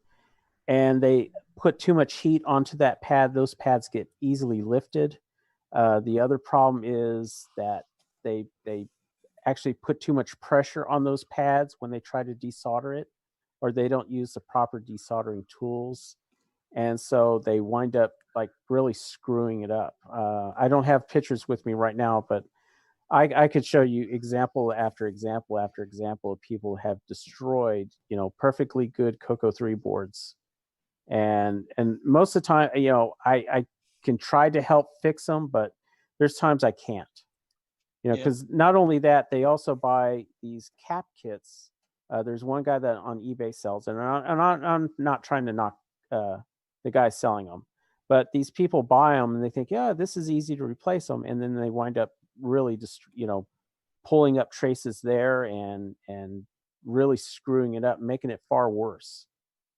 And so you're not commenting on the cap kits themselves, just the folks that are improperly installing attempting to put them in. Yeah, lack of experience. Yeah. And if you see hair stuck in them, it's probably one I tried. I don't do that anymore. Yeah. Oh, man should know his limitations. I can personally attest to the fact that you can easily pull up a trace on the MC10, because I did one on one that I was modifying. It burned up in a fire anyway, but I had fixed it. And it's not fun. No, and there's been times when I have screwed up a trace, but I even have ways of fixing that too. There was one time at CoCo, the last CoCo Fest I was at, I was on my 13th or 14th upgrade. I was super tired, and I wound up screwing up a couple of traces, because I turned it on and it was garbage on the screen. It's like, oh no. But I was able to fix it. But still, even the people that are experienced can run into trouble. It's just people like myself, when we get into trouble like this, we know we are capable of fixing it.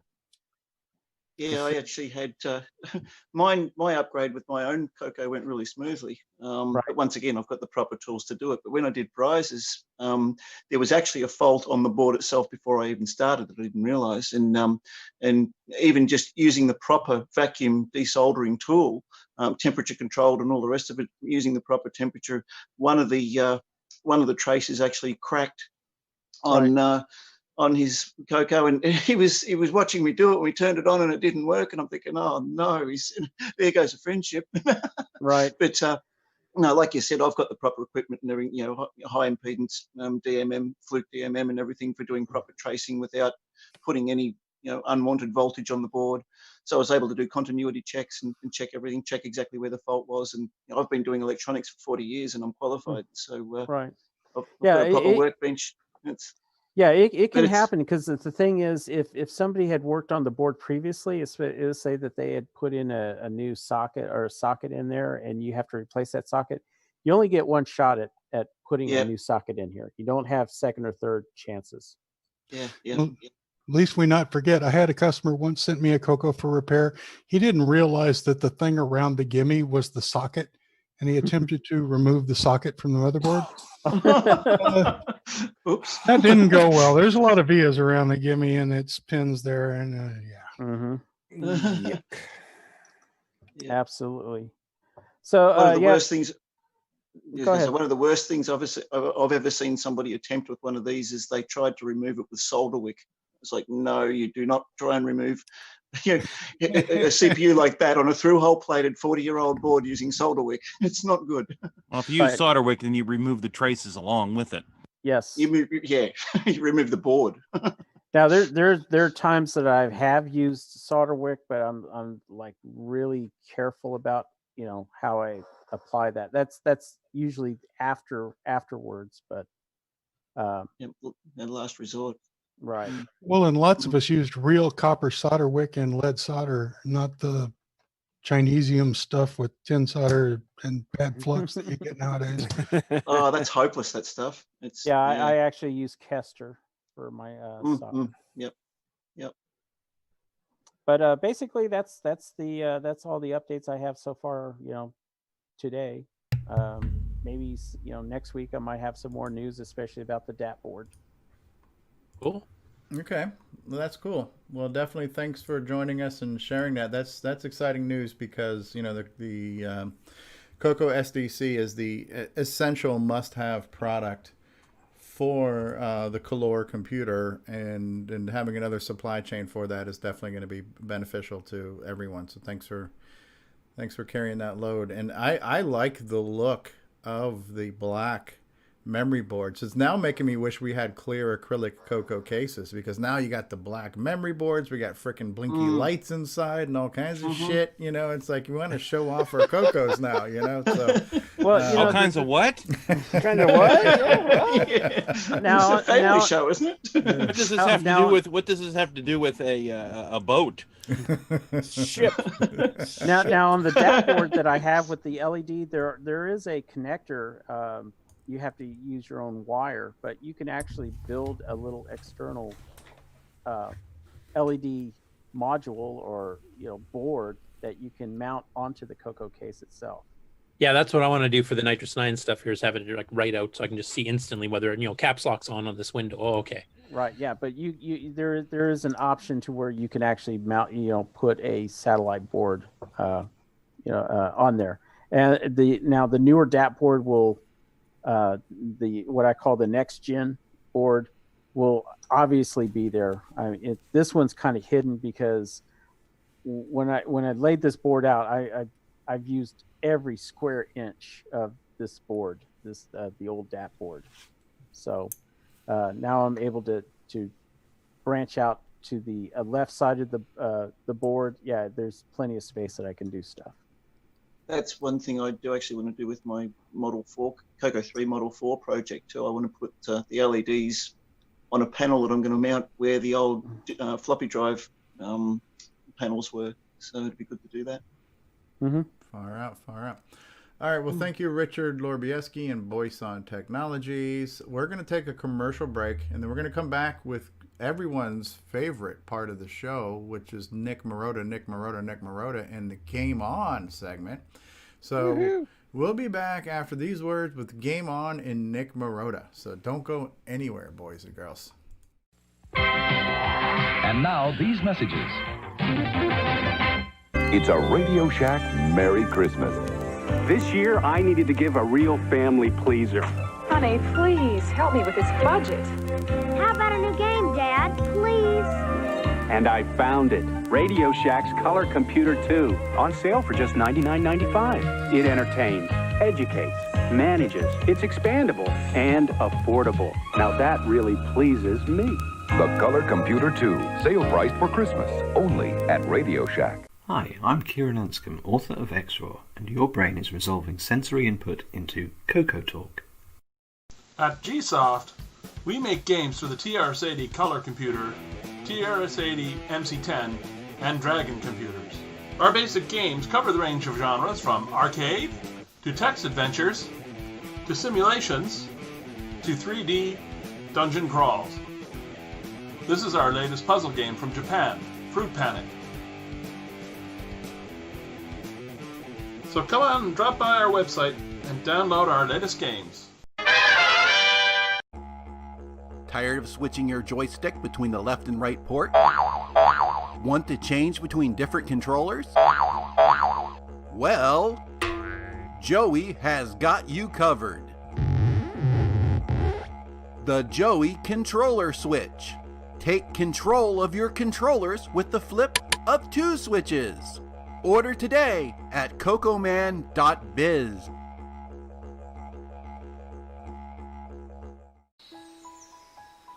And now, Coco Thoughts by Samuel Gimes. Legend says, when the moon is full, if you go out in the country by the lake and whisper the name of Nick Marotta 3 times, his spirit will appear and he will grant you a product idea. Radio Shack has a great gift idea for the whole family. Fast action TV games, and they're on sale. Get this 6-game model for $29.95 or the 4-game model for $21.95. With rising entertainment cost, that's a real bargain. You play hockey, tennis, squash, and more. Easy to hook up and great family fun that lasts all year long. The sale price TV games. Only at Radio Shack, a Tandy company. Hi, I'm Terry Steen, author of Balloon Fire and other amazing games on the color computer. And you're listening to Stevie Stroh on CoCoTALK.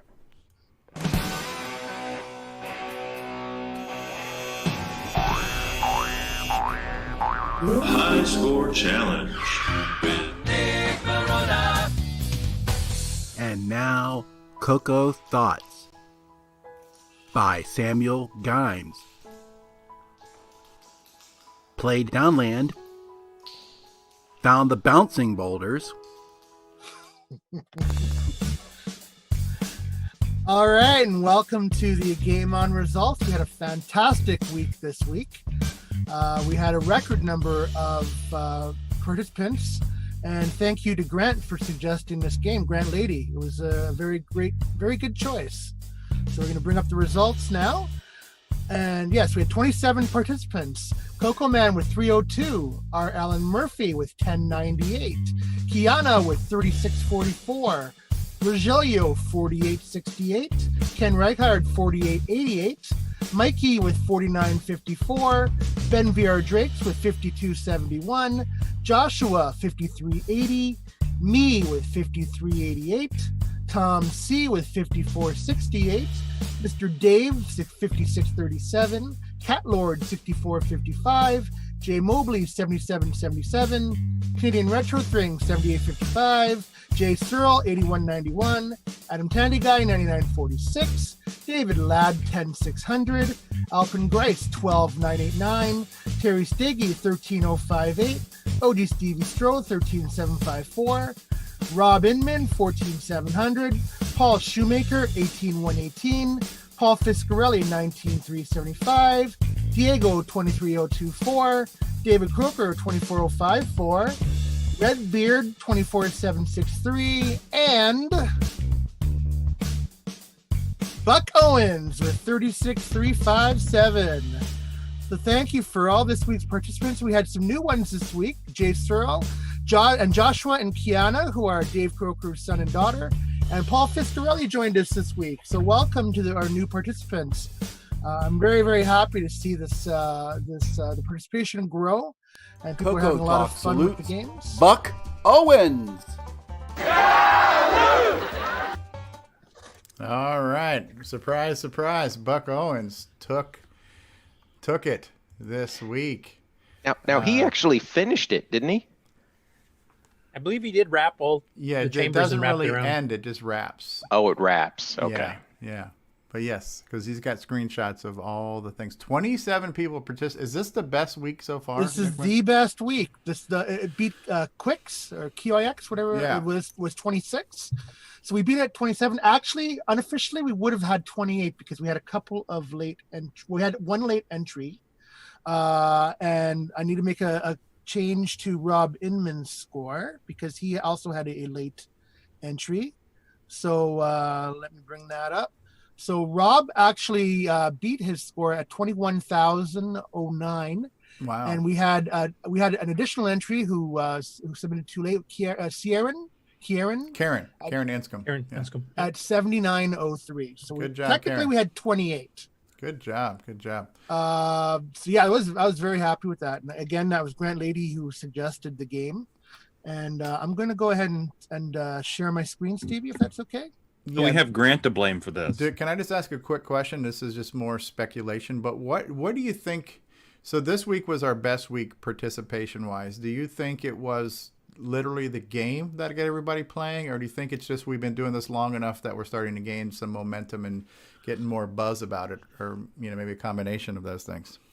That's a really good question. I know I'd like to ask, like I said, we had David's son and daughter joined us for the first time this week. Okay, yeah. So maybe the game was appealing to them because it's a I hate to say this, but it's a Mario type game. Mm-hmm. So that was probably very appealing to them. Okay. Or maybe it was the first prize of a brand new car. Yeah, Nick giving away one of his fleet, Nick Renties, I mean. No, graciously donated by Boyson Tech. Yes, that's right. He's got boomerang money. He can afford it. But it has root beer spilled in it. So anyway, yeah. So I'd be interested to hear what people thought of the game. And while it's going on, I'm going to show some gameplay footage. Okay, this is Ben Drake's. Yeah, this is with the Dragon Pal color set. This is how the game's supposed to look in its natural colors. Yeah, I like that actually. It's not terrible. It's not the terrible. green version. I don't know if there's is this P? Well, this is P mode 3. Can we enable that on the North American version somehow with the clear key? Yeah, and then at that point you could do some CoCo 3 palette hacks too. Oh, and make it look really cool. Yeah, that'd be. I tried that with mine. It didn't work. I think you have to poke it, to be honest. We saw late last night that Paul Fiscarelli ended up enabling the double speed poke on the CoCo 3. And the game itself seemed to be frame locked, so the drops didn't drop faster, the timer didn't go down slower, but he had a lot more control. So he said it felt like felt like the controls were more responsive. And that's kind of similar probably to like what Curtis did with skiing, right? So skiing was frame locked, but because you had a lot more optimizations going on, you had a feeling of more fluidity and a little bit better responsiveness. Yeah, because the code actually, like scanning the joystick and stuff, is running faster, so it's able to sample it more often, I think, within that frame. Yeah, I did that with the. I did that with the cartridge. I actually put a piece of tape over pin 8, and then put the cartridge in my CoCo and did the high speed. Oh, so you double speak the actual cartridge. Double speeded, and then you enter EXEC and HE010, and then the game will start. Nice. Yeah. You can do that on a Paul Fiscarelli for that. Yeah, you can do that on a CoCo 1 and 2 as well, except you have to do exec and HC000 instead. But would the high speed poke work on the CoCo 2? It's on ROM, so you do the 65495 poke like you would for basic programs, and the ROM runs twice as fast. Here are the stairs. Here are the stairs from hell. The stairs from hell. Yes, the getting that angle sucks, and then bouncing off the corners sucks. So, yeah, I pretty much only made it to the second or third, actually the third level, because it was that ball in the third and level honestly, kept getting me. this game, and wanting to play this game while I was voice chatting with you guys on Discord is what got me getting on my CoCo Pi stuff. So yeah, I was like, so. Canadian Retro Things has joined us. We've been joined in the panel now too by Ron Klein. Speaking of CoCo Pies, hey Ron. No, it's good playthrough. Yeah, I'm not sure I'm loving the green background, but that's those are your choices on a dragon, right? Either you're gonna run it in RGB, pure black and white, or you got this, right? So if you palette hack it, you can make it look really good. Yeah, on the CoCo 3 you can. That's neat. Or the CoCo VGA. Just a little short gameplay by Buck Owen showing us him standing on the wall. Not quite sure how he did that, but you just jump onto it. You gotta jump onto it. You have to kind of get it the right level, but you can jump onto it. Look at that. He caught the rope. And now he's like basically playing truth or dare with that bat, man. That bat was hauling buttocks there, wasn't it? Yeah, if you jump on the edge of the wall, and then even if you're still facing the wall and you jump again, it'll bounce you back. And You have to be up high enough, and you'll eventually catch the rope. Catch the rope, yeah. But I never was able to successfully not die, but getting the bag of money that way. It always falls too far. Now there's a couple levels, or a couple chambers, I should say, where you actually have to like hang off the side of the rope because the drops are too close to the rope and they'll actually hit you.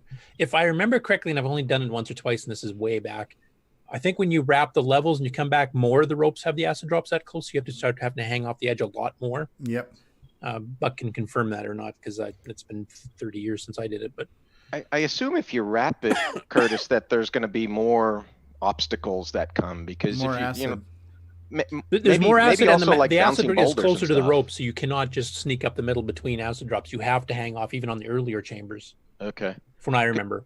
And the reason I say that is because I noticed on some levels there's ropes hanging down for no apparent reason. Like there's no reason for you to hang on to it. It's not like there's an obstacle coming underneath you, at least on the first pass. Oh, I see what you're saying. Yeah, like this level here, you've got 3 ropes there. So it's like, why do three you need ropes there. Yeah. So, but you use those 3, but there's at least one other chamber that I noticed that there's ropes hanging down. That there's like, even at the top of this one, there's a rope hanging down right there, but there's never anything that comes at you. Right.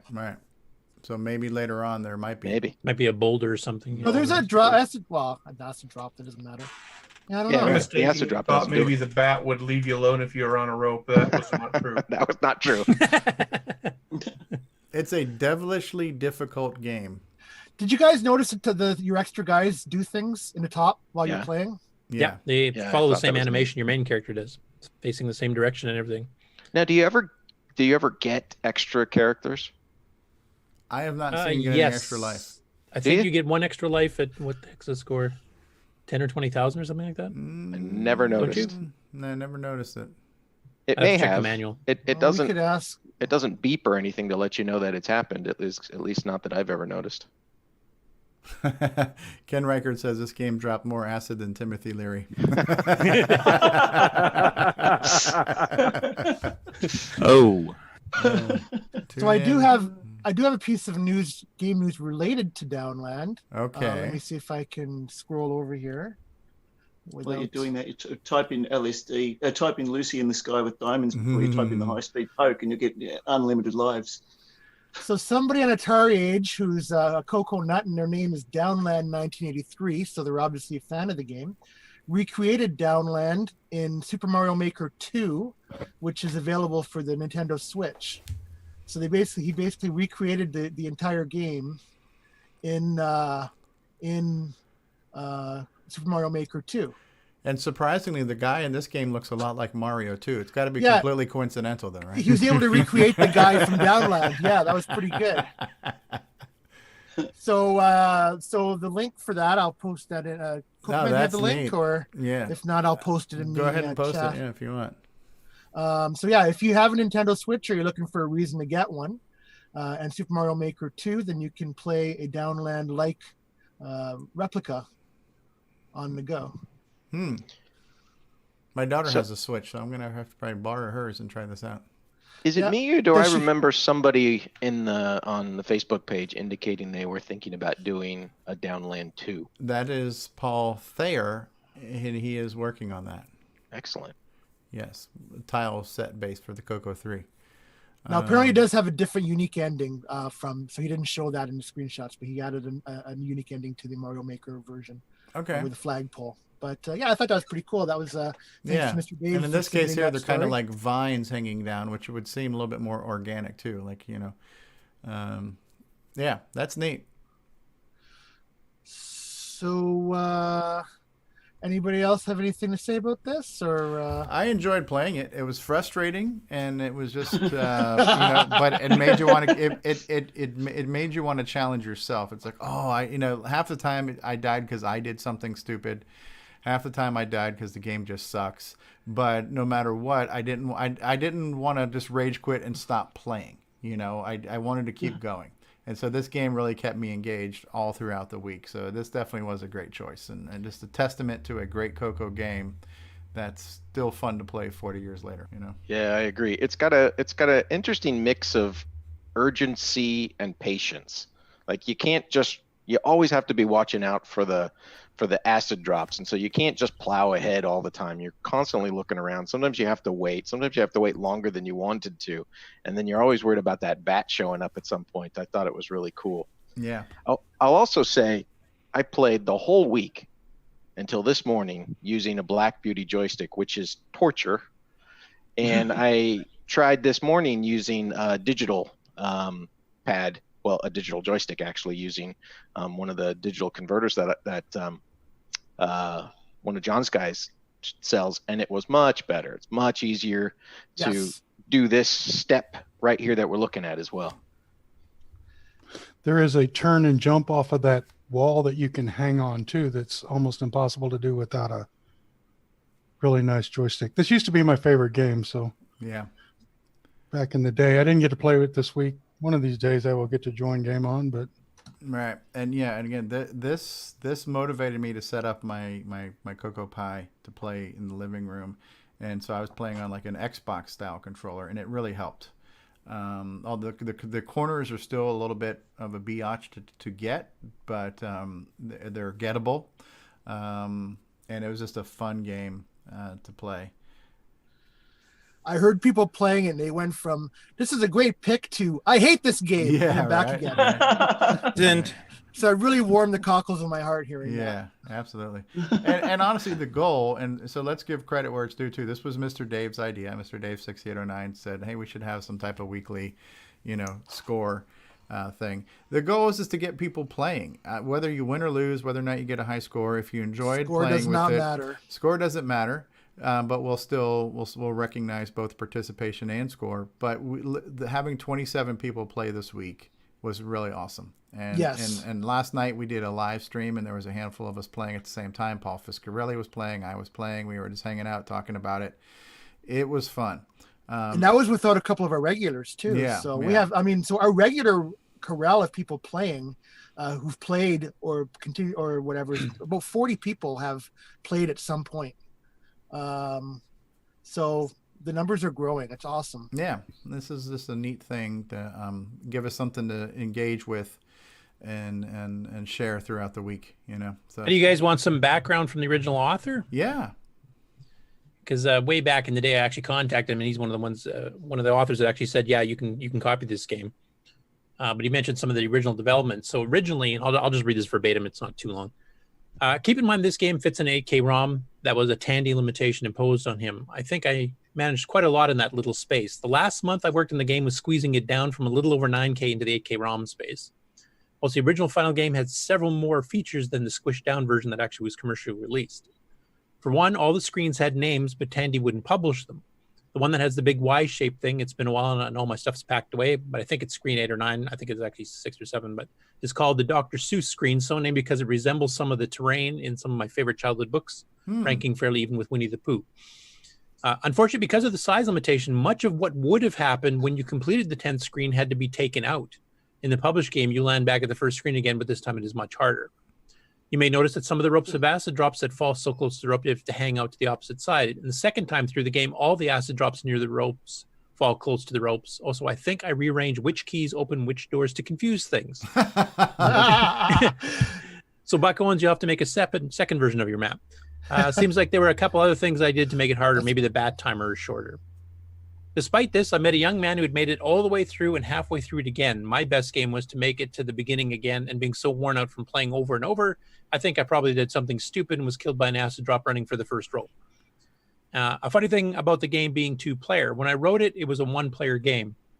One day when the game was almost finished, I was contemplating how much trouble would it be to make it a 2-player game, and then I had a brainstorm. I'd used whole bytes for speed in the computer to store all the bits of information about the character, but no bit of information went over the number 15. Since 4 bits, half a byte can hold from 0 to 15, I just wrote a bit of extra code that used the top half of the byte for the extra player.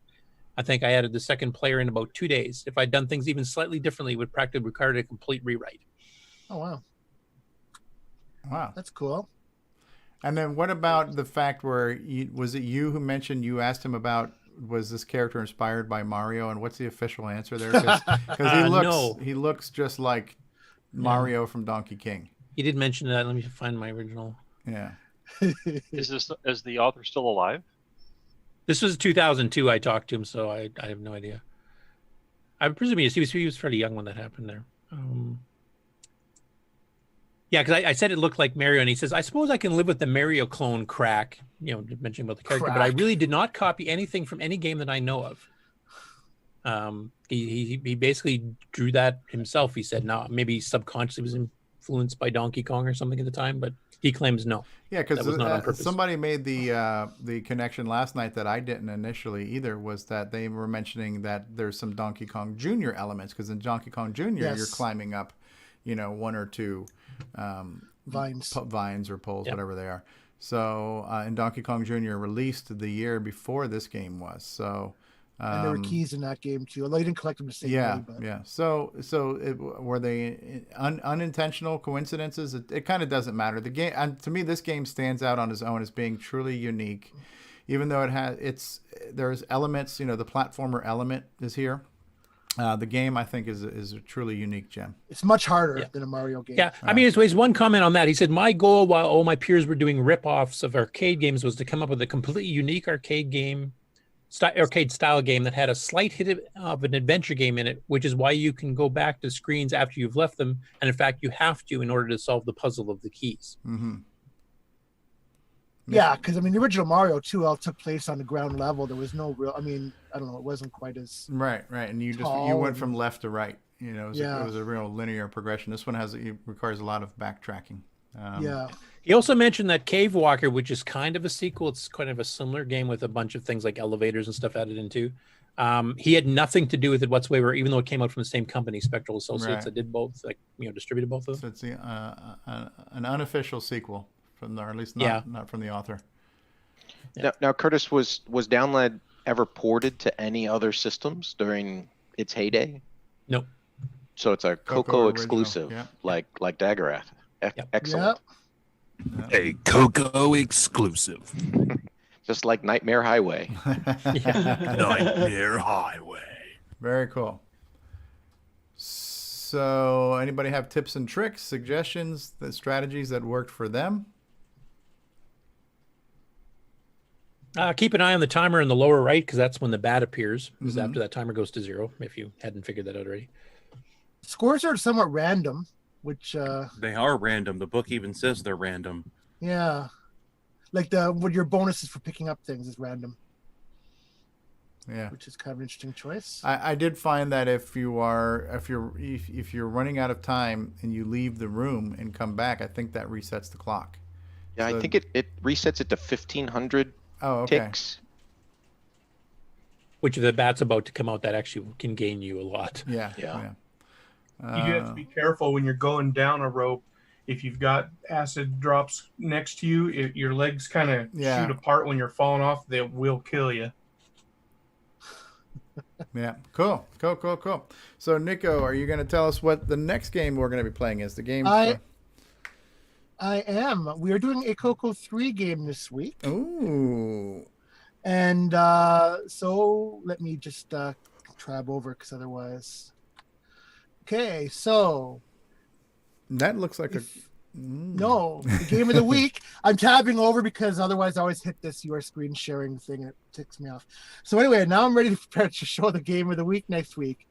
It's a CoCo 3 game, and the game of the week is Timberman by Paul Thayer, the Slayer. So this is actually a relatively new game. It was released a couple years ago. I'm not sure exactly which year it was released. 2016 or 2017? 2016. That's Ron Delvaux. It's Ron Delvaux? Yeah, it's Ron Delvaux. So this is actually it's a commercially available game. If you go to CoCoMan, do you have the URL to paste in? This is on imacoconut.com. Or no, 8bit256. The swag shop. If you go to I PM'd you, Coco. Okay. CoCoMan. Yeah. So if you go to 8bit256.com/DVDs, here's a gameplay video that's done by I think Stevie, right? Yep. And then there's a buy now button right to buy $10 for digital copy. So if you want to support the game, you can buy it. There is also a score identical free version on the archive, which the author gave blessings to use. It's Christmas themed. But other than that, it's completely identical, but there's no unlockable characters and snowfalls. So you are welcome to use that one. But I highly encourage you, if you do want to support future development, to pick up a including copy. his sequel to Downland. Yeah. Yeah. So that's our game. That's our game of the week for this week. Very nice. Now, unfortunately, with the good news comes some bad news. I heard that Downland was such an inspiring game to Samuel Gimes that he actually overthought it and has a second thought related to it. Okay, so if you'd like to go ahead and roll that, all right, and that will bring an end to my segment. Thank you very much, everybody. Well, thank you. You need to stop sharing, or I think I can just do that. This is Samuel Gimes, what we ever did to him to get two CoCo Talks in one, or CoCo Thoughts in 1 week. So here is a CoCo Thoughts bonus clip, everybody. And now, CoCo Thoughts by Samuel Gimes. Downland. Proof that, back in the day, Mario had to take non-guild work secretly just to make rent.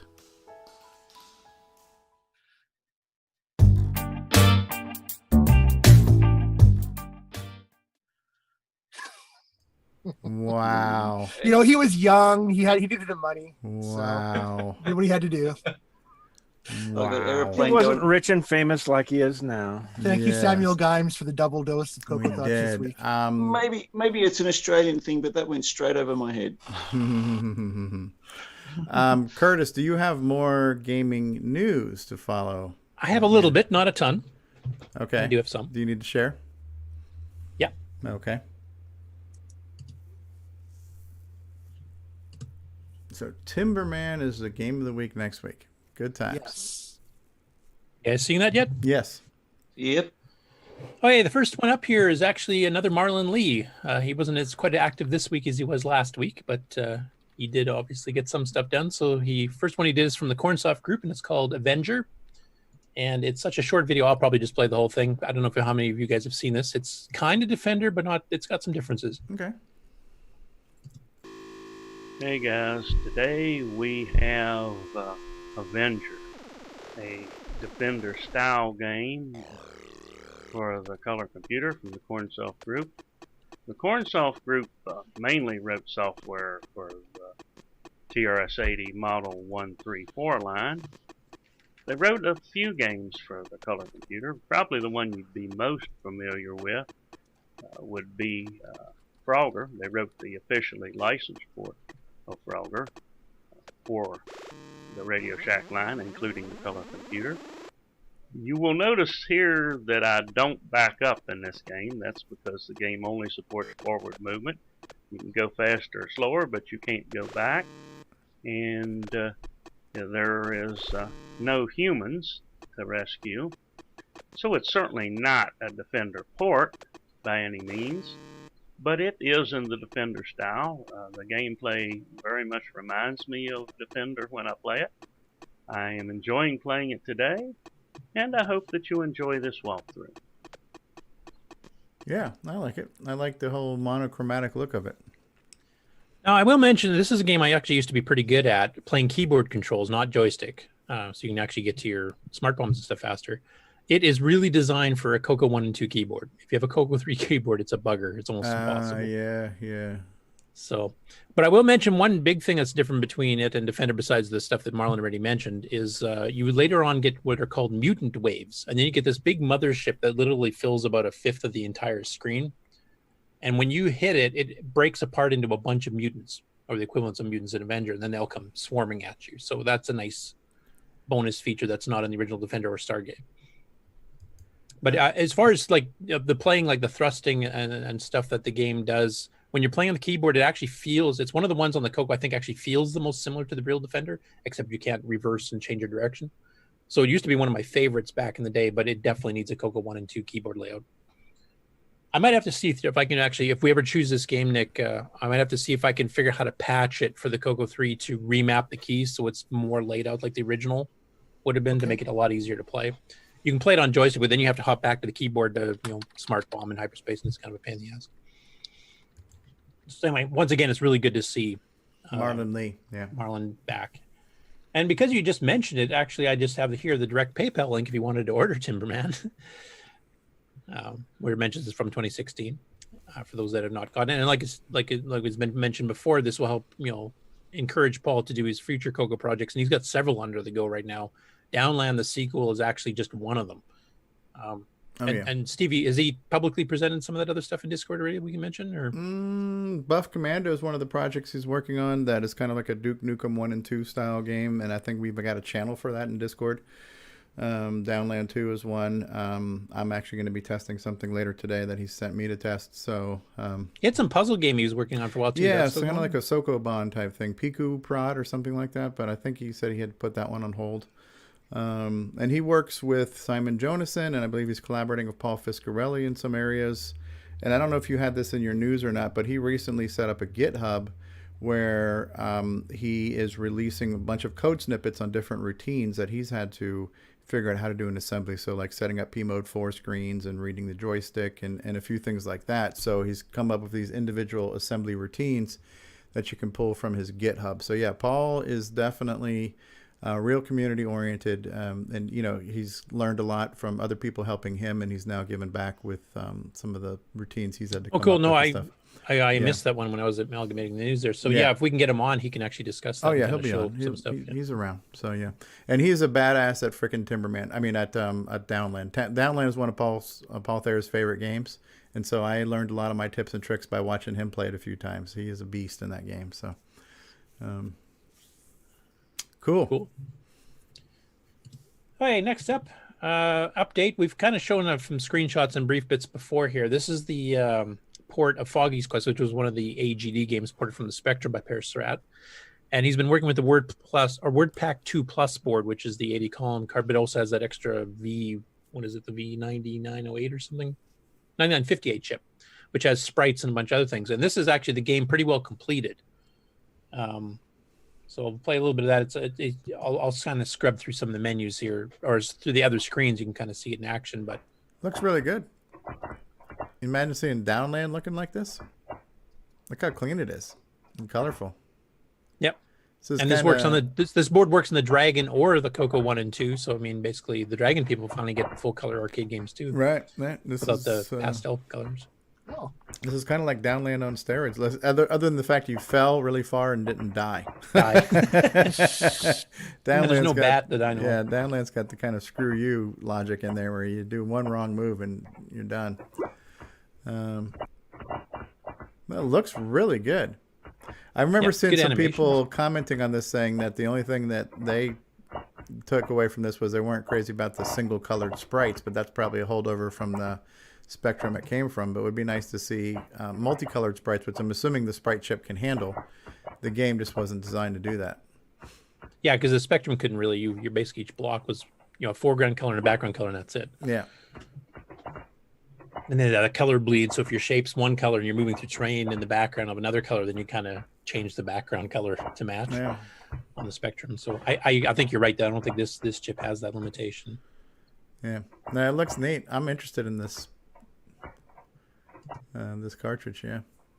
Yeah, pretty good. Right, this is the farthest I've ever seen anybody get in Foggy's Quest too. So it's kind of fun seeing some of the later levels I've never made it to. Cool. Next up, Jim Gary has his, hopefully, as he put it, final version of Mahjong, the MC10. And he's got on the bottom of the screen here, which I'll just leave up until I finish reading it.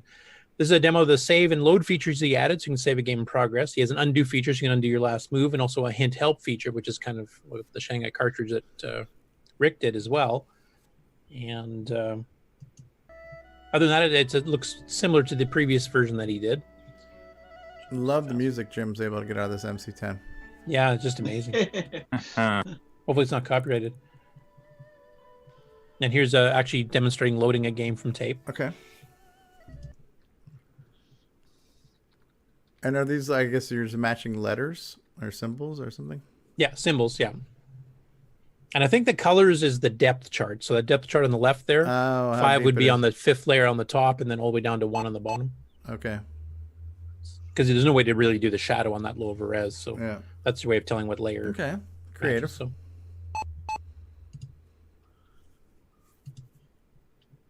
Oh wow, those graphics are amazing right there. Yeah. So this one here is I keep forgetting how to pronounce her name. Noriko Maigami. Okay. Hopefully.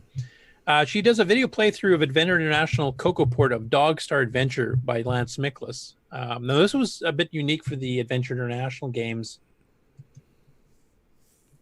in that it was part of a magazine that they put out called Softside. So this was a type-in game originally, and that's how you got it. You didn't actually buy a tape. And then later on, people kind of said, I hate typing that stuff in. I make mistakes. It doesn't run, type thing. So they did eventually release it. And the CoCo version was actually released on tape later on. I won't play the whole, the audio here, but she's got a really good history of how this game came to be, and the uniqueness of doing it as a type-in magazine version as opposed to a commercial thing at first, and then talking about how it got ported to CoCo afterwards. So the history part in the first couple minutes to me is actually the most fascinating part of the whole thing. Definitely worth a listen there. And then she actually goes through the entire game as a playthrough and how to solve it. So okay, it's kind of got both elements to it. And the last one's a little bit of a self-plug that I kind of mentioned earlier here, and that basically is highlighting this part here. I've actually been doing updates to the CoCo Games page, so all those games have been added. Basically, I've gone through the A's and B's of old games that I had not had. So I've still got the rest of the alphabet to go through, plus newer stuff. There's a few in here that are actually ports from the Dragon that are actually working on the CoCo now. Some of them, like Beanstalker, which is a Load Runner style clone. There's a whole bunch of the Ark Royal war strategy simulation games. Some of their older ones, which are all low-res stuff, and then their later ones that actually went to P-Mode 4 with digital sound effects and stuff too. So there's quite a variety of stuff in there. I'm not going to highlight any unless somebody wants to see a specific one that's mentioned there.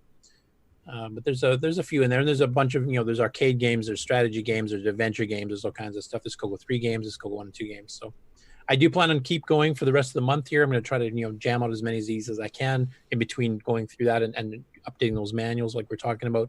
And then in June I'll be switching back to doing ease of use stuff. So then I'll be splitting my time 3 ways, and then of course if my job ever starts back up again properly, I'll get back to normal work and make money. But nice. For now, it's actually been freeing up some of my time here to do this kind of stuff and start catching up some sites that have been neglected, quite frankly, for like a year. So, Curtis, do you put the newest games that have been released on your site as well? Is it?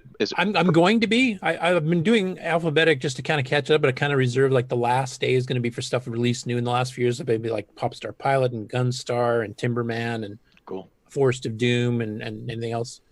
Now, you had a game that was out that was quite popular, but I think you had to yank it due to copyright issues with the artwork. Yes, but you should still put it on here because it's cool. Yes. Okay. Yeah. I still think we should get the community, especially the artist types in the communities, to redesign the graphics so you can re-release it, because that was the only issue, right? Was the graphics. Like the game itself's fine. It was the only issue. I only need literally 15 tile graphics redone. All the rest of that stuff is... Yeah, reach out to Paul Thayer, too. He's really good with art. He helped Chet Simpson with his digger and, Yeah, just give the size specs, like what size each tile needs to be. Mm-hmm. And then just maybe post it on Discord actually, and then we can see if we can get this re-released, because that'd be great. I will do that. I'd really like to do that. I'd actually added some additional stuff to it that I was planning on sending everybody an updated version that would allow you to both load a second, a different character to go play, or just continue playing the one that you wanted, because the way it was released initially, you could only ever really play one character at a time.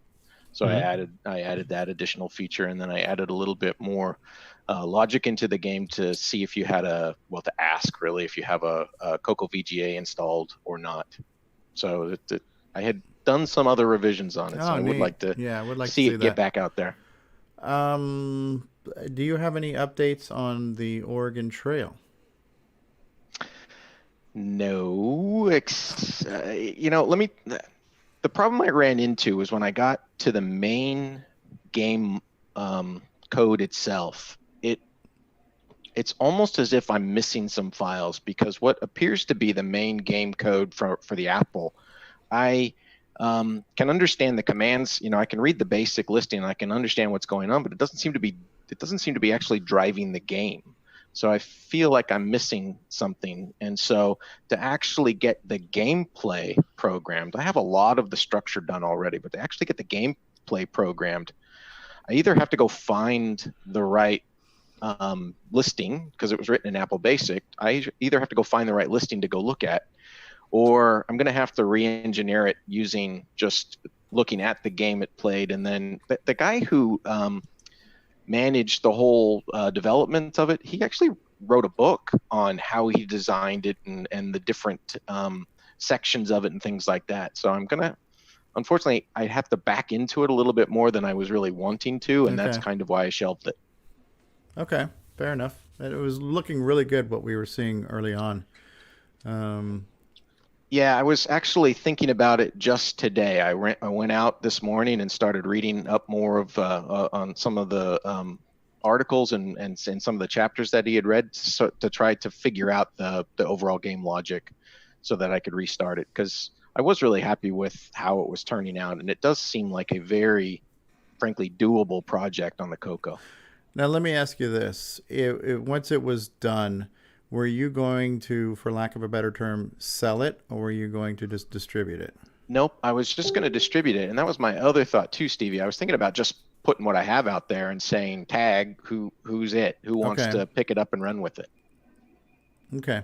I don't know. Because that gets into that whole gray area of, even though you are, in this case here, this isn't even like a transcode or a port where you just, ported the code. You are having to write custom code to make it work, but it's not necessarily your game. So there are different schools of thought on the ethical ability to sell something like that, right? And it's definitely not my graphics either, right? It's all somebody else's graphics. But to port it, I'm using a lot of the code is portable because it's just basic, but all of the fancy stuff, I had to write my own assembly language subroutines to put the text on the screen and to right. So that's still effort you had to do and things you had to create. But sure. But I went into the project not planning on selling. Right. Now that's, and unfortunately there is, I think there's going to be different sides of that coin as far as should I or can I sell this, so I was just kind of curious, but that's fine. Yep. And you've personally had the bad experience where you were one of the people unlucky enough that somebody did complain and make you take down your previous game. So that's the reason we give this warning. If you're doing a straight port, selling it for money probably is going to raise the flag of that even faster than just finding it exists. It definitely could, but I wouldn't think that anybody would have any problem with a port that is just out there for free. Oh, no, absolutely not, because it's free. Unless it was Nintendo and it was involving Mario or something. Yeah, but this is what MECC or whatever, and those guys have been defunct for 100 years. Yeah. No, but it was a neat project, and it would be neat to see some more of that. I agree. Cool. Well, we had Ron Klein on. I guess he had to go. Would have been nice to hear from him. Are we done with the gaming news, L. Curtis Boyle? Yep, that was the last one. Was just to mention to go check out the games page. So real quick, I know a few people have joined who were not on earlier. Our final segment today, unless something else comes up, is going to be our project updates and acquisitions. And so far on the list, I had Ron Delvaux, Alan Murphy, Mark Bosley, Terry Steggy, David O'Connor, Rick Euland, Nick Marentes, and now that we're joined by Brian Weasler, and we did show off your kind of gray controllers that you got, Brian. Do you have anything else you'd like to show and tell as well? I do have one thing I'd like to show. Okay. All right. So that we have our lineup for who is going to be speaking after the break. So when we come back, we are going to get into everyone's favorite section of the show, that is a project update. And you notice that every segment is everyone's favorite segment of the show. What is somebody's favorite? I feel slightly less special now. We're going to be back for everyone's favorite segment of the show, project updates and acquisitions, folks. Yeah. So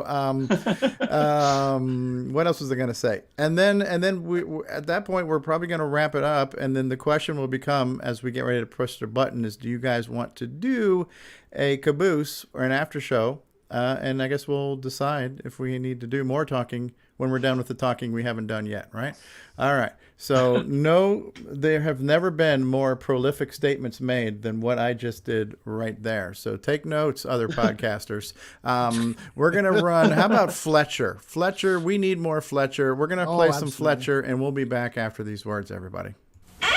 After these messages, we'll be right back. Fletcher, I don't need that report tomorrow. Great, JT. I need it tonight.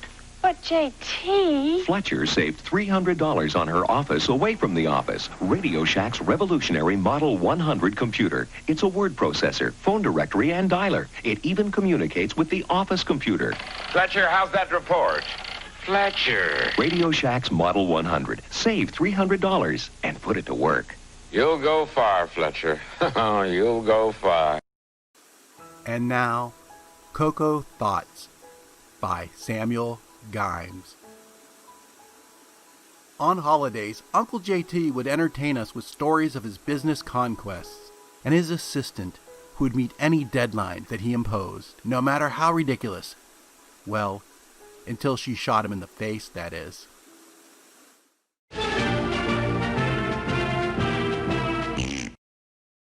Hi, this is the award-winning Alan Huffman of Subby Software, and you're watching Stevie Fall Off Cliffs. What's going on, guys? Stevie Stroh here, and I want to say thank you so much for being part of this adventure with us. It's been such a great experience in doing CoCo Talk every week, and the support we get is just amazing. And so the fact that you watch and listen is all the reward that we need. However, if you would like to become a patron of the show and offer some financial assistance towards the production and hosting costs of the show, we do have a Patreon site available for that, and you can reach that by going to our website at CoCoTalk.live and clicking on the Patreon link. But just do us a favor and watch and listen to the show. Hey there, I'm Marco Roser, and you're watching CoCo Talk.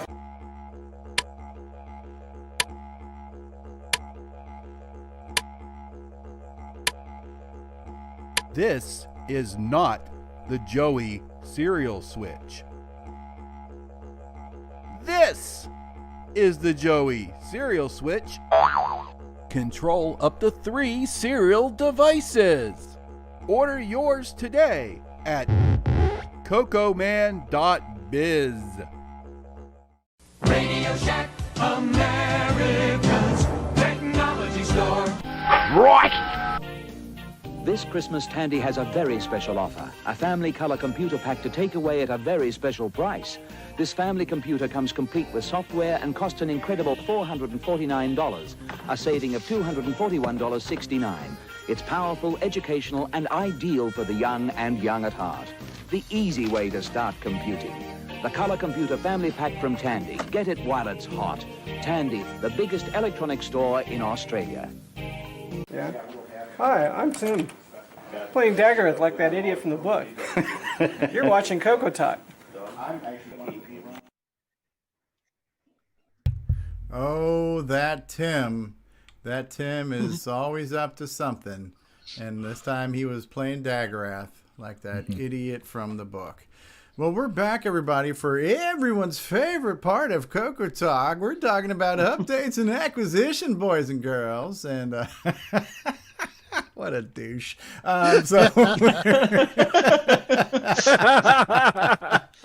You read my mind. So we're going to go around the room. One of the first peoples who mentioned he had something he wanted to share, and he's a very sharing guy. He's a very sharing and caring kind of guy. But we're talking about, of course, Ron Delvaux. What would you like to talk to us about this week, Ronnie? Just a little something. I will share if I find the button here.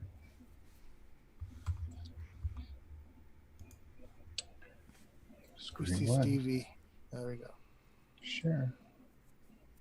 Johnny? Okay. This is an idea I had. Make a sticker that would sit on the keyboard next to the break key, and it looked like it just popped out of the box. You know, just unwrapped it, and it would have came from the factory that way. Yeah, yeah. That's kind of like when you look at laptops and stuff. They have all the stickers exactly showing you what type of chips inside them and what type of how much memory they have and stuff. Yeah, exactly. And then I also come up with if my mouse will move this thing, a bunch of other ones like 128K 6809, 6309, 512. Yeah, 64 megabyte for the future. 64 megabytes. 64 megabytes. Yeah. Wow, that's Megabytes. Yeah. Wow. Gigabyte. Yeah. 64 megabytes. Great Scott. Heavy. If nothing else, it can be a nice screensaver. Yeah. what the hell's a megabyte? We're not used to that. And then somebody thought, let's see, no, this is one I did. Somebody else posted one and said they forgot theirs, but they added one. Anyway, and then I also put it on as a high color. Okay. You know. Yeah.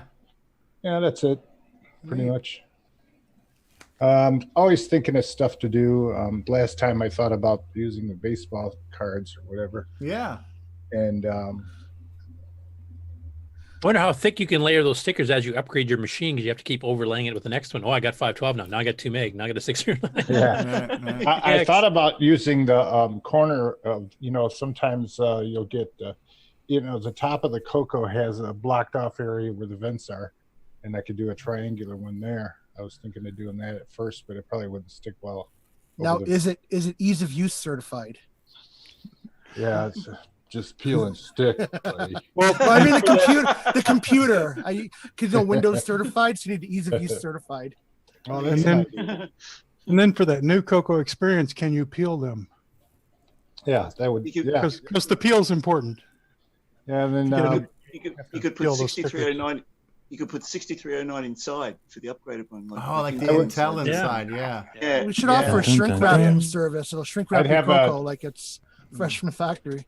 I'd have a 12-page manual on how to remove the glue after you pull the sticker. And then I wanted to add that today, just before the show, William Barden friended me.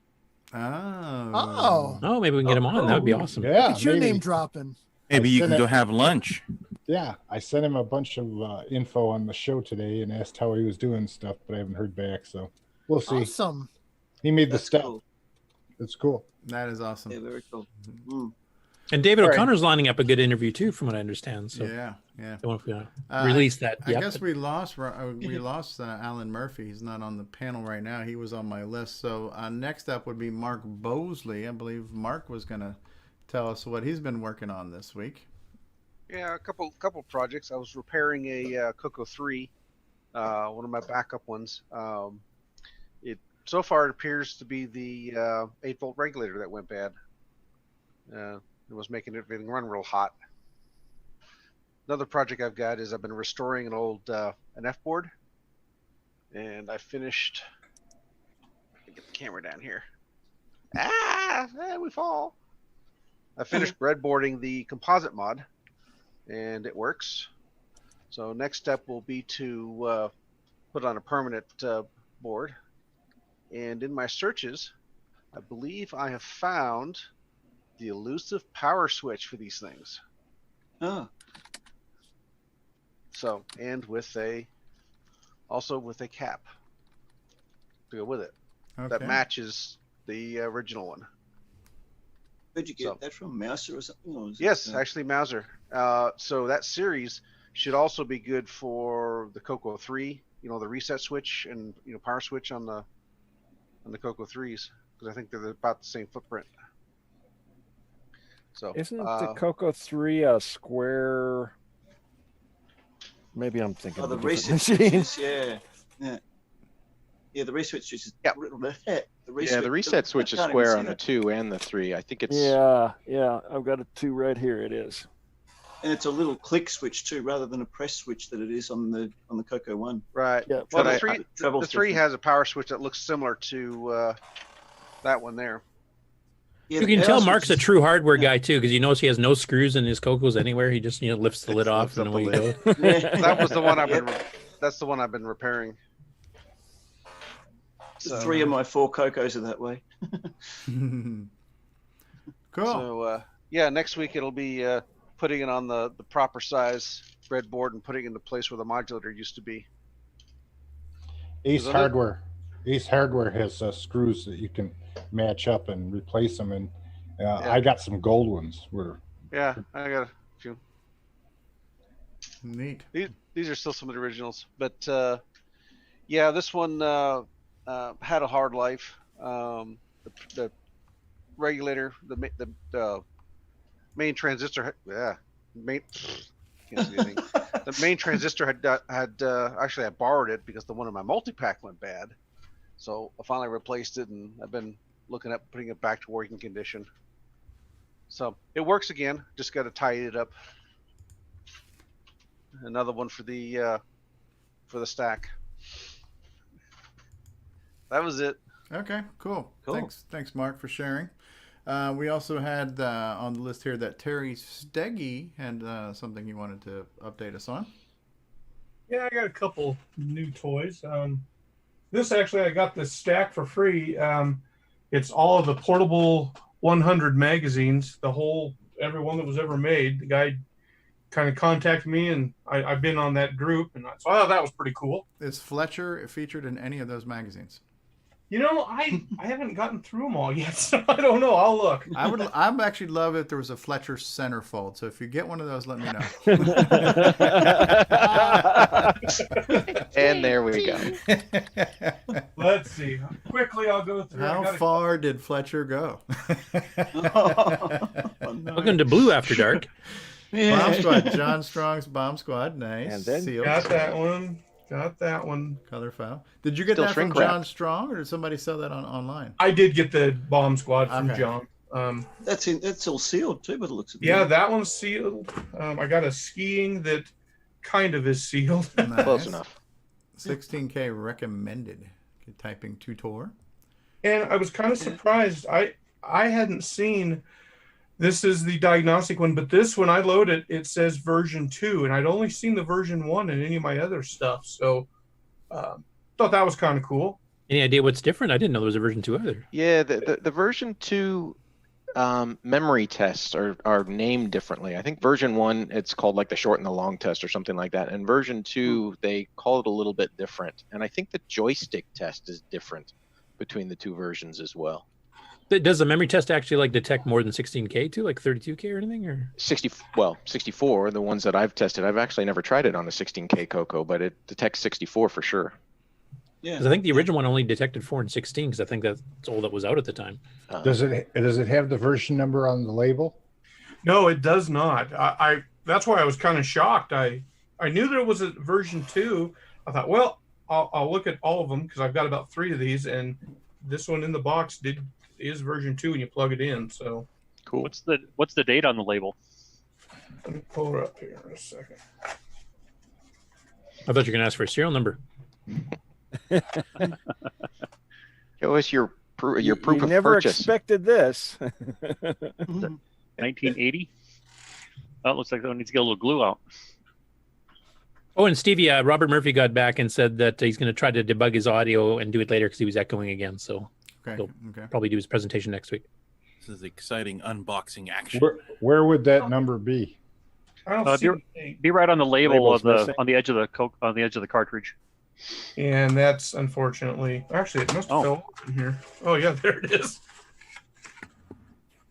The label was in the box. 1980. The glue okay gives out. 40-year-old glue. 1980. Okay. So it's using the same labeling, the same packaging. It's just a newer ROM. Newer ROM in it, apparently. And doesn't, I don't know. Anyway, Is that an thought that was Australian kinda label? cool. Looks upside down. Yeah, absolutely. Last one I got, I hadn't had a boxed version of the. Nice. Oh, cool. I thought that was kind of slick. That was one of Steve Bjork's best games. It's one of the very few I can get a high score in too. I got the high score on that one. Yeah. I think I got 11 kilohertz. That's 11,000 points, right? I was just going to say, what's your highest score? 16K or 11K? Yeah. I found one of the. Actually, I got 3 of them. Original Dragon games in the box still. No, so wow. Are these tapes? Yep, they're tapes. Okay. I think. I mean, not a good game, Personal Finance. But... Oh, I love that game. I got a high score in that one too. I wish I did. I got the low score. That was next week's the game. overdraft? That was next week's game. You ruined Oh, it. you got the dragon sticks. I got them with their box. Yep. Yeah. Oh, welcome to the sweet. club. Welcome to the club, sir. And then the last one, I got the American version of the actual Dragon 64. Welcome to the club again. Yes, the Tano. Oh, nice. So, anyway, then I drop it. Don't do that. Excellent. That'd be like FedEx. Neat. Thank you, Terry Steggy, for doing Thanks, that. guys. David O'Connor, unless we already covered it in the news, but was something else you were going to update too? Yeah, there is actually. Yesterday was, everybody knows, or most people have heard of what they think is called a Moog synthesizer. It's actually a Moog synthesizer. It's pronounced Moog, as in Vogue. It was Bob Moog's birthday yesterday. It would have been his 87th birthday. I think he passed away a few years ago. And so I was on I got invited to a Zoom call that we did, a Zoom meeting that we did yesterday. Michelle Moog Kusa, who is actually Bob's daughter. She's actually doing a lot of work with the Bob Moog Foundation now, and with the company, with the Moog company. So they had a birthday meeting where Michelle showed a whole lot of artifacts and photos and things from Bob's life and rare instruments and releases and whatnot. Anyway, before the Zoom, before everybody else got on the Zoom, the host of the Zoom call is a man named Martin Brosman. Now, Martin is on the board of directors for the Moog Foundation. And he was on early, and I got on first before everybody else joined, and it was just Martin and I. And so we got talking, and I've got all this stuff set up in the background, and the CoCo set up in the background, and we got talking, and we started talking about the CoCo, and I found out that he's a CoCo nut, just like us. He loves his CoCo computers, but more than that, he was a Radio Shack store manager. So we got talking about all this, and we were talking about the CoCos, and we were talking about Radio Shack and all the rest of it. And so I've invited him to join the TRS-80 CoCo Facebook group, which he has. But anyway, he was really interested. I suggested possibly coming onto the show, onto CoCoTALK maybe next week, to do an interview and share some of the things that he experienced as a Radio Shack store manager and specializing in the CoCo computers. He's got a real deep passion for it, and he was really interested in that. So I sent him I received an email actually from him. I sent him my email address and got in touch, and he sent me an email while we were during the show actually. He isn't available next week, but he's available the week after, the 6th of June. Okay. And so, yeah, you and I were talking earlier, Stevie, before the show, and I mentioned this to you, and we were talking about the possibility of doing a spotlight on Martin Brosman. Absolutely. So, yeah, that's it looks like possibly I need to clear that with my producer, Nick Marotta, to make sure that that he's okay with that. Send him up for lunch. Yeah. So yeah, Martin's been a big mover in the Moog Foundation with Moog synthesizers. Bob Moog is obviously the inventor of the Moog synthesizer. I've got one behind me right there, two behind me right there, one there, and the big modulars inspired. That's all Moog inspired stuff as well. So. Having somebody who's right into all of that, plus right into the CoCo, was right up my alley, and we just got, we just cool. clicked. Yeah, I've had really good chats and whatnot. So it's, it's pretty exciting. It's going to be exciting to have him on the show, and he's really enthusiastic. So. Is he a little older than you, or same age, or younger? I don't know, to be honest. He's probably a few years older than me. I was a teenager in the 80s. I think he might have been, I don't know the exact years that he was the Radio Shack store manager. So I'll have to find. They're all questions we can ask, I guess, on the show. Sure. Yeah. We were talking about. Yeah, we talked about everything. We talked about real-time clocks, and we talked about all sorts of other things. I mentioned about the real-time clock thing too on my website down the bottom. Something I forgot to mention earlier on in the show was Darren Ottery actually contacted me, and he noticed my real-time clock reference on the bottom of the 6809 CPU website. And he asked me what the origins of all the in-jokes about real-time clocks on CoCoTALK are. Oh, okay. And I said to him, I said, I'm really not 100% sure where it originated. I just know that it's an ongoing joke. So he asked me whether I can ask everybody on the panel today what the origins you know what? We actually have a segment in the show. And hold on one second. All right, everybody, it's time for everyone's favorite segment on CoCoTALK. This is Questions and Answers, where you ask the questions and we provide the answers. Today's question is brought to you by CenturyLink that sucks ass. Okay, so we're back. We're really going for the PG-13 rating. Oh my God, I am such a douche. So today's quote of the day. I'm pretty sure I know the answer, but I would like to hear everyone else's take on where the whole real-time clock in joke. I know Nick Marentes probably has some insight to that and a few others. So who wants to take that whole real-time clock thing? Well, I think it all started because OS 9 keeps asking if what the time is every time it boots. So because it can't see a real time clock.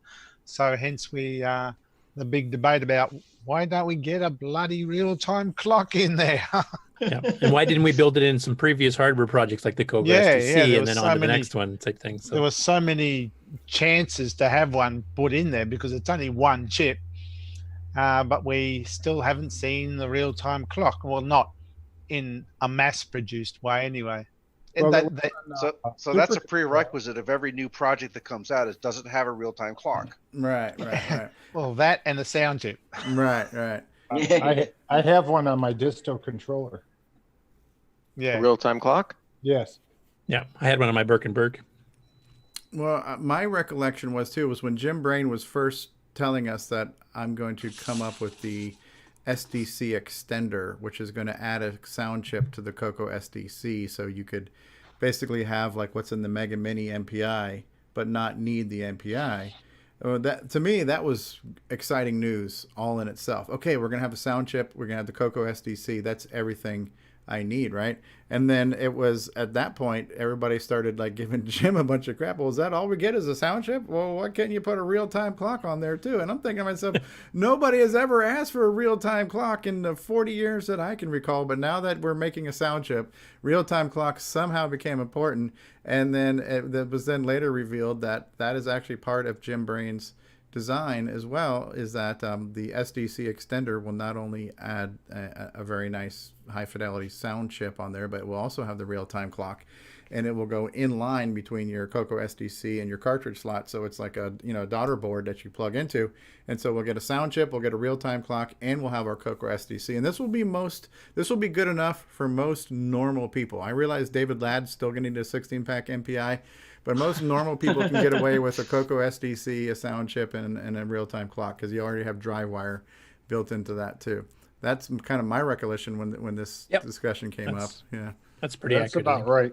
And I'd say there's nothing like having the clock working instead of the little cursor blinking when the computer's just sitting there idle.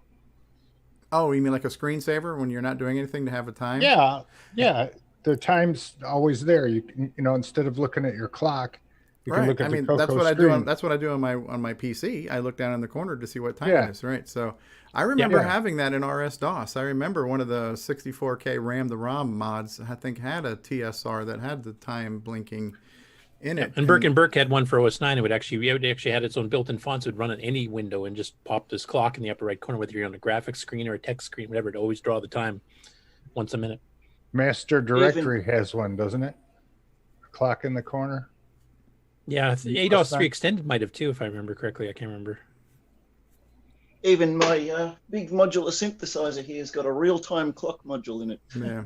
Over in the bottom corner. Just showing how necessary it is to have. Oh, yeah. Yeah.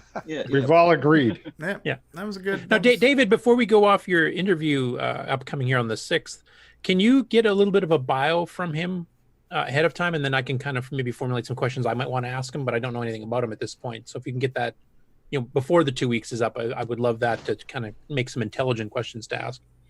Also, absolutely. Yeah, I'll get him. Ask him to post his computers on Show Us Your Color Computer. Show us your dandies. Yeah. So we are now starting a new segment where we ask intelligent questions. So look forward to that on a future episode. That's not just a new segment. That's new to the show in general. So, and that's going to be everybody's favorite segment. Everybody's favorite segment where we ask intelligent questions. Questions about real-time clocks. There we go. The next favorite segment. Hopefully, we'll do the same to William Barton. This is Casey. Yes. Yeah, that'd be awesome. Yeah. All right. Well, Mr. Barton's got a lot of questions to answer about. Oh, absolutely. I'm sure he's forgotten more than most of us will ever know. It's a good problem to have. Was that the conclusion of your update news there, Mr. O'Connor?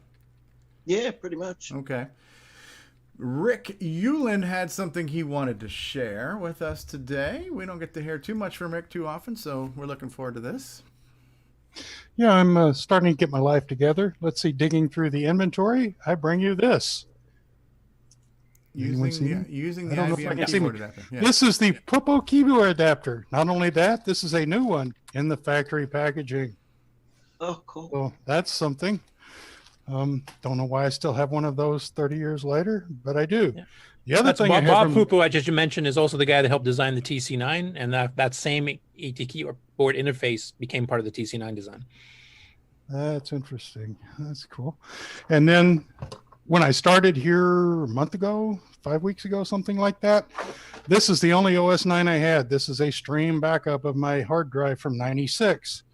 So I have since then managed to fix I had a CoCo 512K that only runs Disk Basic, which is a good trivia question for some time. It will run the double speed poke in Disk Basic.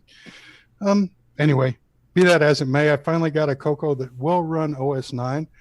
And let's see, can I do this? Sure you can.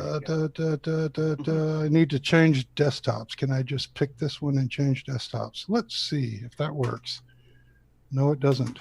Whiteboard, blah, blah, blah. I can't change desktops. Are you trying to share something? Yes, I would like to share a couple pictures that are on a different desktop. You should be able to share either desktop. So if I share this one, and then I just switch. No, I can't. Yeah, I can. Do you have two screens?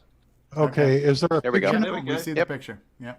Okay, so this is my OS 9 build from 96 is on H1. It's actually running Nitro's Beta 5.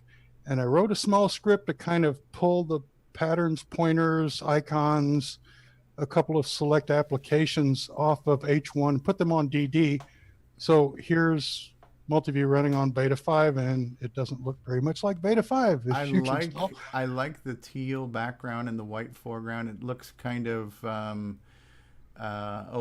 OS2-ish, kind of early Windows OS2 era looking stuff here. I like that. Teal is about as mid-90s as you can get. Yeah. Actually, the one that Bill favored running too back in the day. He had a bit of teal mixed in with some grays and stuff too. Yeah, I like that. I noticed you're somehow missing the door on your CM8, which is weird. That's standard. I went to a few too many CoCo Fests over the years, and that door is probably still in Elgin somewhere. Nick Marentes, I have to ask you, what do you think of the original trash can icon? That's terrible. Yeah, it's got a crappy trash. It's really not good.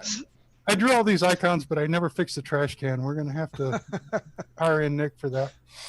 And then the other thing that I managed to do was load works pretty well.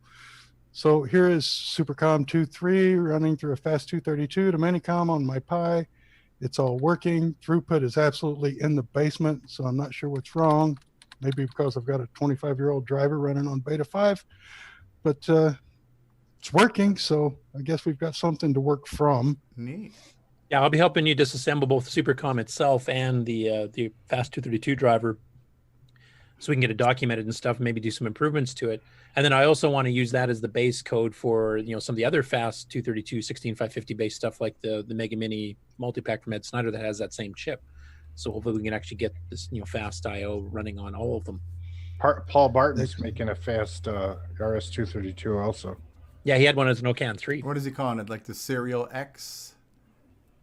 Yeah, it was something like that, wasn't it? Serial X. Yeah, everything's got to have an X in it now, so. He's got the disto. Extreme. It looks like he has a disto controller. The real-time clock X. Yeah.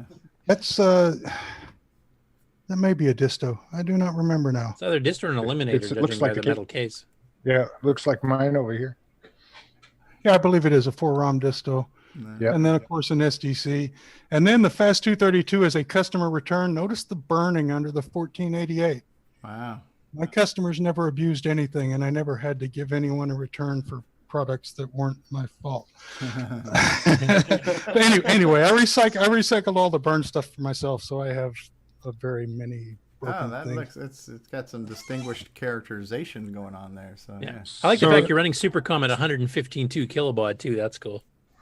So, and like I say, the throughput's in the basement, but that's probably something to do with something. Does the Dell keyboard work with CoCo, or is that for the PC? Well, no, that's just so I can be on the Pi and the CoCo at the same time as I see. sort out. I'm pulling files off of my old hard drive, and that's kind of the best way to do it is to dump it to a Pi, and then I can throw the SD into my Linux box, and there we go. Let's see, can I get back to my regular screen? Where is it's gone? I've lost it. I see your picture. I see you now. Wallpaper. I'm trying to get back to Zoom, but I can't find it. You want me to stop sharing for you? I can do that if you want.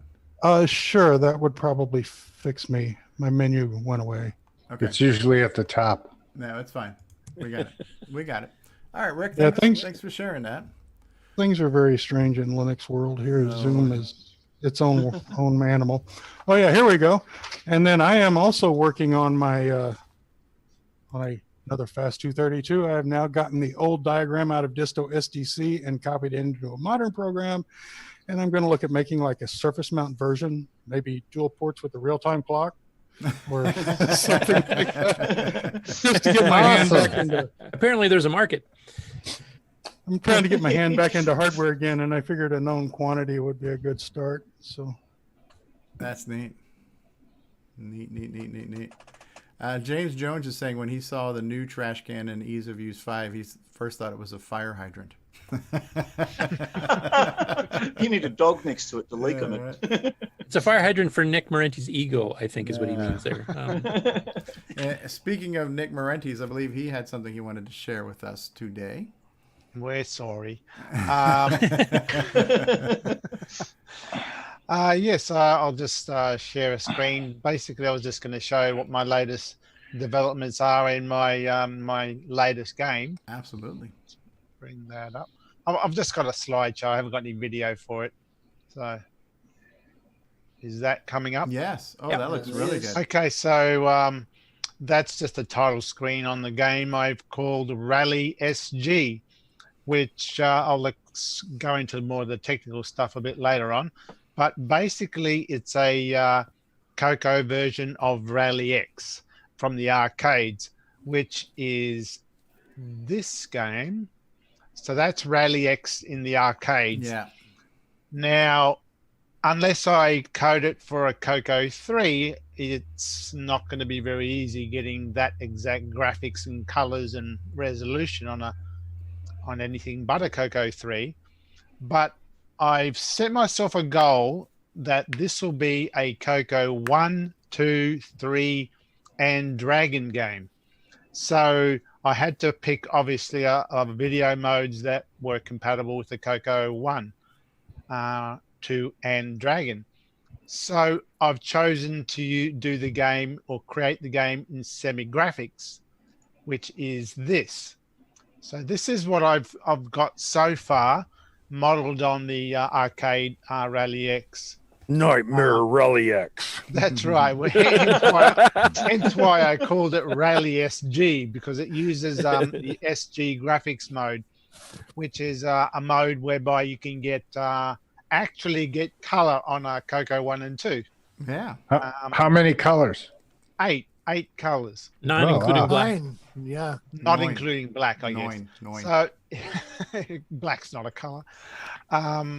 This is Microsoft. Yes. So just in a quick summary, so it's a game I'm designing for CoCo 1, 2, 3, and Dragon. So it'll work on any CoCo as long as you have the second option down, 64K. So 64K of RAM is needed. And it's a game that'll have all 8 colors on the screen in a slightly higher res than what you see on the text screen by using Semi-Graphics 8 mode. Semi-Graphics 8 mode has a resolution of 64 by 64 in 8 colors. Now, Semi-Graphics does have limitations whereby you can only have a color plus black in every byte. So I've designed the game to work within that limitation. And I've come up with something which looks good. The part on the left, the part where there's the green area on the left part of the screen, that's the part that scrolls on the whole game. You know, so it has 4-way scrolling to a larger map, which is why it needs 64K of RAM. The map consumes about 32K of RAM, the main map of the game, and you're seeing a window of that bigger map on the actual play screen. Will there be aliens? There's enemy cars. So if you've never seen Rally X before, you drive, and I'll just go back a screen. You drive a blue car. It's basically a capture the flag type car race game, whereby you drive your car in this big maze, and you have enemy cars up to 6. So as you progress in the game, it goes from, say, 3 enemy red cars, works its way up to 6. And you've got to dodge them. Their job is to get you, but your job is to collect all the flags. And on the right-hand side is a radar display of what the whole map looks like, of which you're this bright blue dot here. It shows you where you are. The black dots are where the enemy red cars are, and the dark blue dots is where the flags are. So you have to navigate to get to those flags and collect them all. And by collect them all, and you've completed that first challenge, and you move on to the next level. But of course, the radar doesn't show you where the map is. So you've got to navigate your way, similar to the game Steve Bjork's Megabug, where you're only seeing, well, in this case, you do see the big maze. In Megabug, you see the big maze, and you've got a magnifying glass. This is different. You don't see the big maze, and all you can see is essentially the magnifying glass. So you see a window of the big map. So it's basically like a kart race game where you're driving around collecting the flags and dodging the enemy cars. And it's currently it's going, but I haven't got a video of it as yet. The last item on the list there, sound to be determined. So I'm still working on the sound. You forgot to mention the smoke screen too. Well, yeah. I mean, you don't have guns in this one. You don't drive around shooting anything. You're just being chased by these red cars. But one way you can dodge the red cars, I suppose, is you can send a smoke cloud behind you, which if there's any cars tailing you, they can't get through the smoke cloud, and they usually turn around or give up the chase. But the smoke cloud's there only for a short time, and then it disappears. So that's the only weapon as such that you've got, the smoke cloud. In the game, you've got fuel, which is, if I go back again, you see the yellow bar on the right-hand side. That's like a fuel gauge. So for every challenge, you've got a certain amount of fuel, and as you drive, that fuel is being burnt. And if you use smoke as a smoke deterrent, you burn a bit more fuel. So you've got to conserve your fuel if you want to complete the round. And when you complete the round, depending on how much, whatever amount of fuel you have left, you get a score for that. So the quicker you complete the round, the less you use the smoke, the more will be the bonus score at the end of the round. And that's basically it so far. So at the moment, the game is currently about 3/4 of the way finished. And I plan to release this as a downloadable, a digital download or a CD as well. Not on ROM cards? Not on ROM cards, no. It's too expensive to do ROM cards. So yeah, I'll be just selling this as a low price title. You could have it squirt out an oil slick too to make the red cars go slip all over the road. Well, that's possible as well, but yeah. There was a version of Rally X that had, maybe that was New Super Rally X or something. There was a version that had. Yes, yeah, I think that might be in the new, the upgraded Rally X. Yeah, I got no plans to do that at this moment, but we'll see how we go. That'll be new Super Rally SG. Well, another game for the future challenge. Sure. Commodore users might. Absolutely. Hey, Nick, I was always under the impression that the CoCo 3 didn't support semi-graphics modes. I always thought it. That's a myth. It does support semi-graphics. What it doesn't do is in semi-graphics on the CoCo 1, 2, is that you can actually display the text, the normal VDG text as well as the semi-graphics. The CoCo 3 can't do that, but it does the graphics. So it just means a lot of these semi-graphic games, they'll have the semi-graphics, but they might have a part, for the score, they might use the normal text. Mm-hmm. Well, the normal text won't show on a CoCo 3. So the easy way is just do the score in the graphics as well, and that's all I've done there.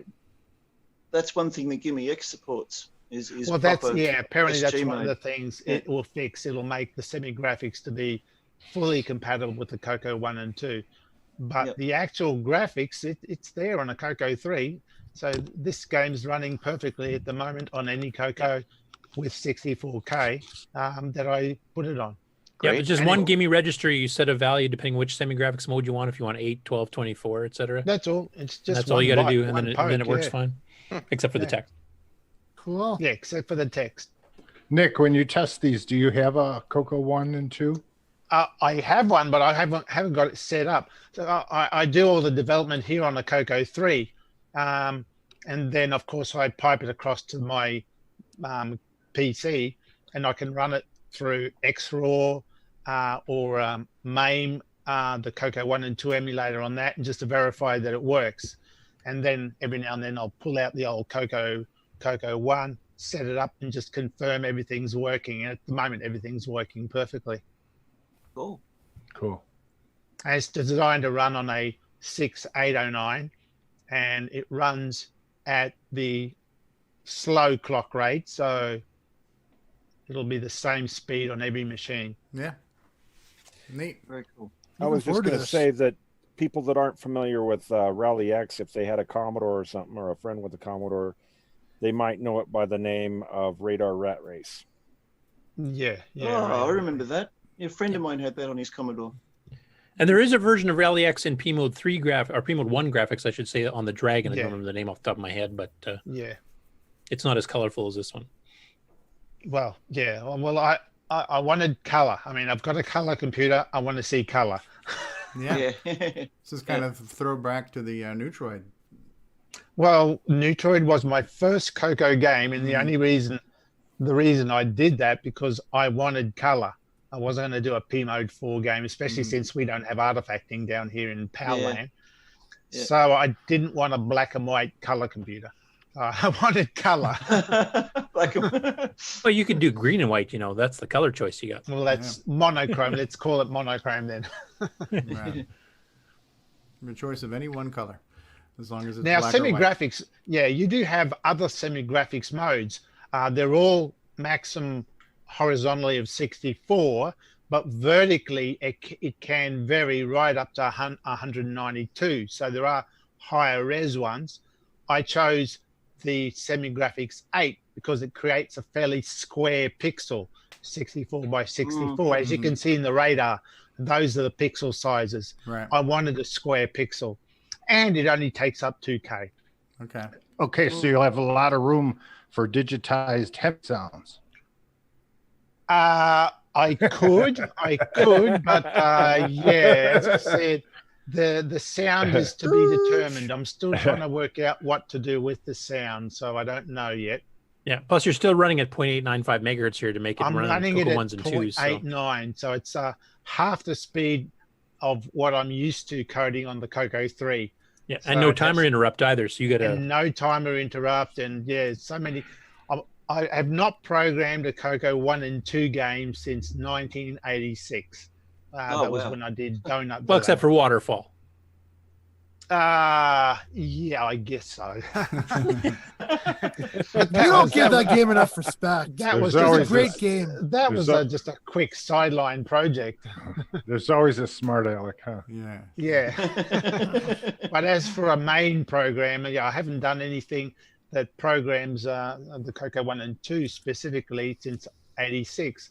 So after all these years of programming on a CoCo 3 and going back, oh boy, I do miss the gimme chip, the timer interrupts, and even the 6309 now that I've done Gunstar. It is so much better.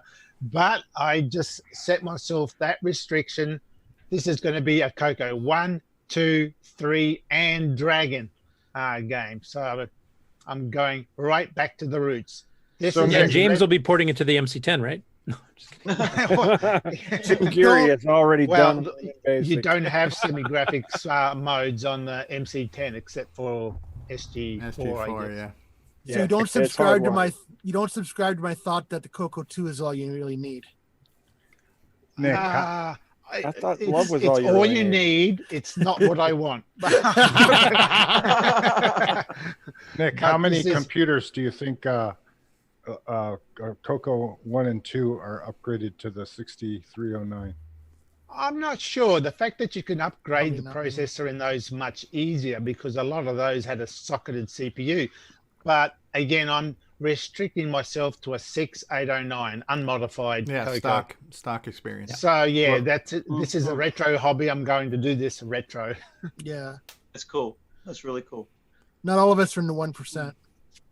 Yeah. How many people here have a 1 or 2 with a 6309? I do. Yes. That's why I had a problem with the game that we had a few weeks ago with the bounce. What was it? It was Grabber. Grabber. Yeah. And of course, I optimized some games for the CoCo 1 and 2 with the 6309 too, so there is an advantage to having it. Mm-hmm. I'm curious to see how big a market there will be because I mean I've had fairly good sales with my Gunstar being a CoCo 3, even being 6309 specific.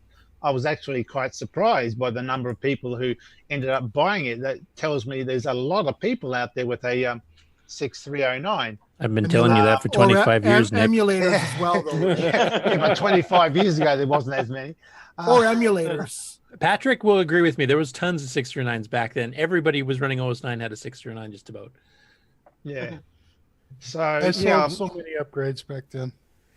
I'm curious. Hundreds and hundreds. We sold hundreds with Nitrous 9 bundled.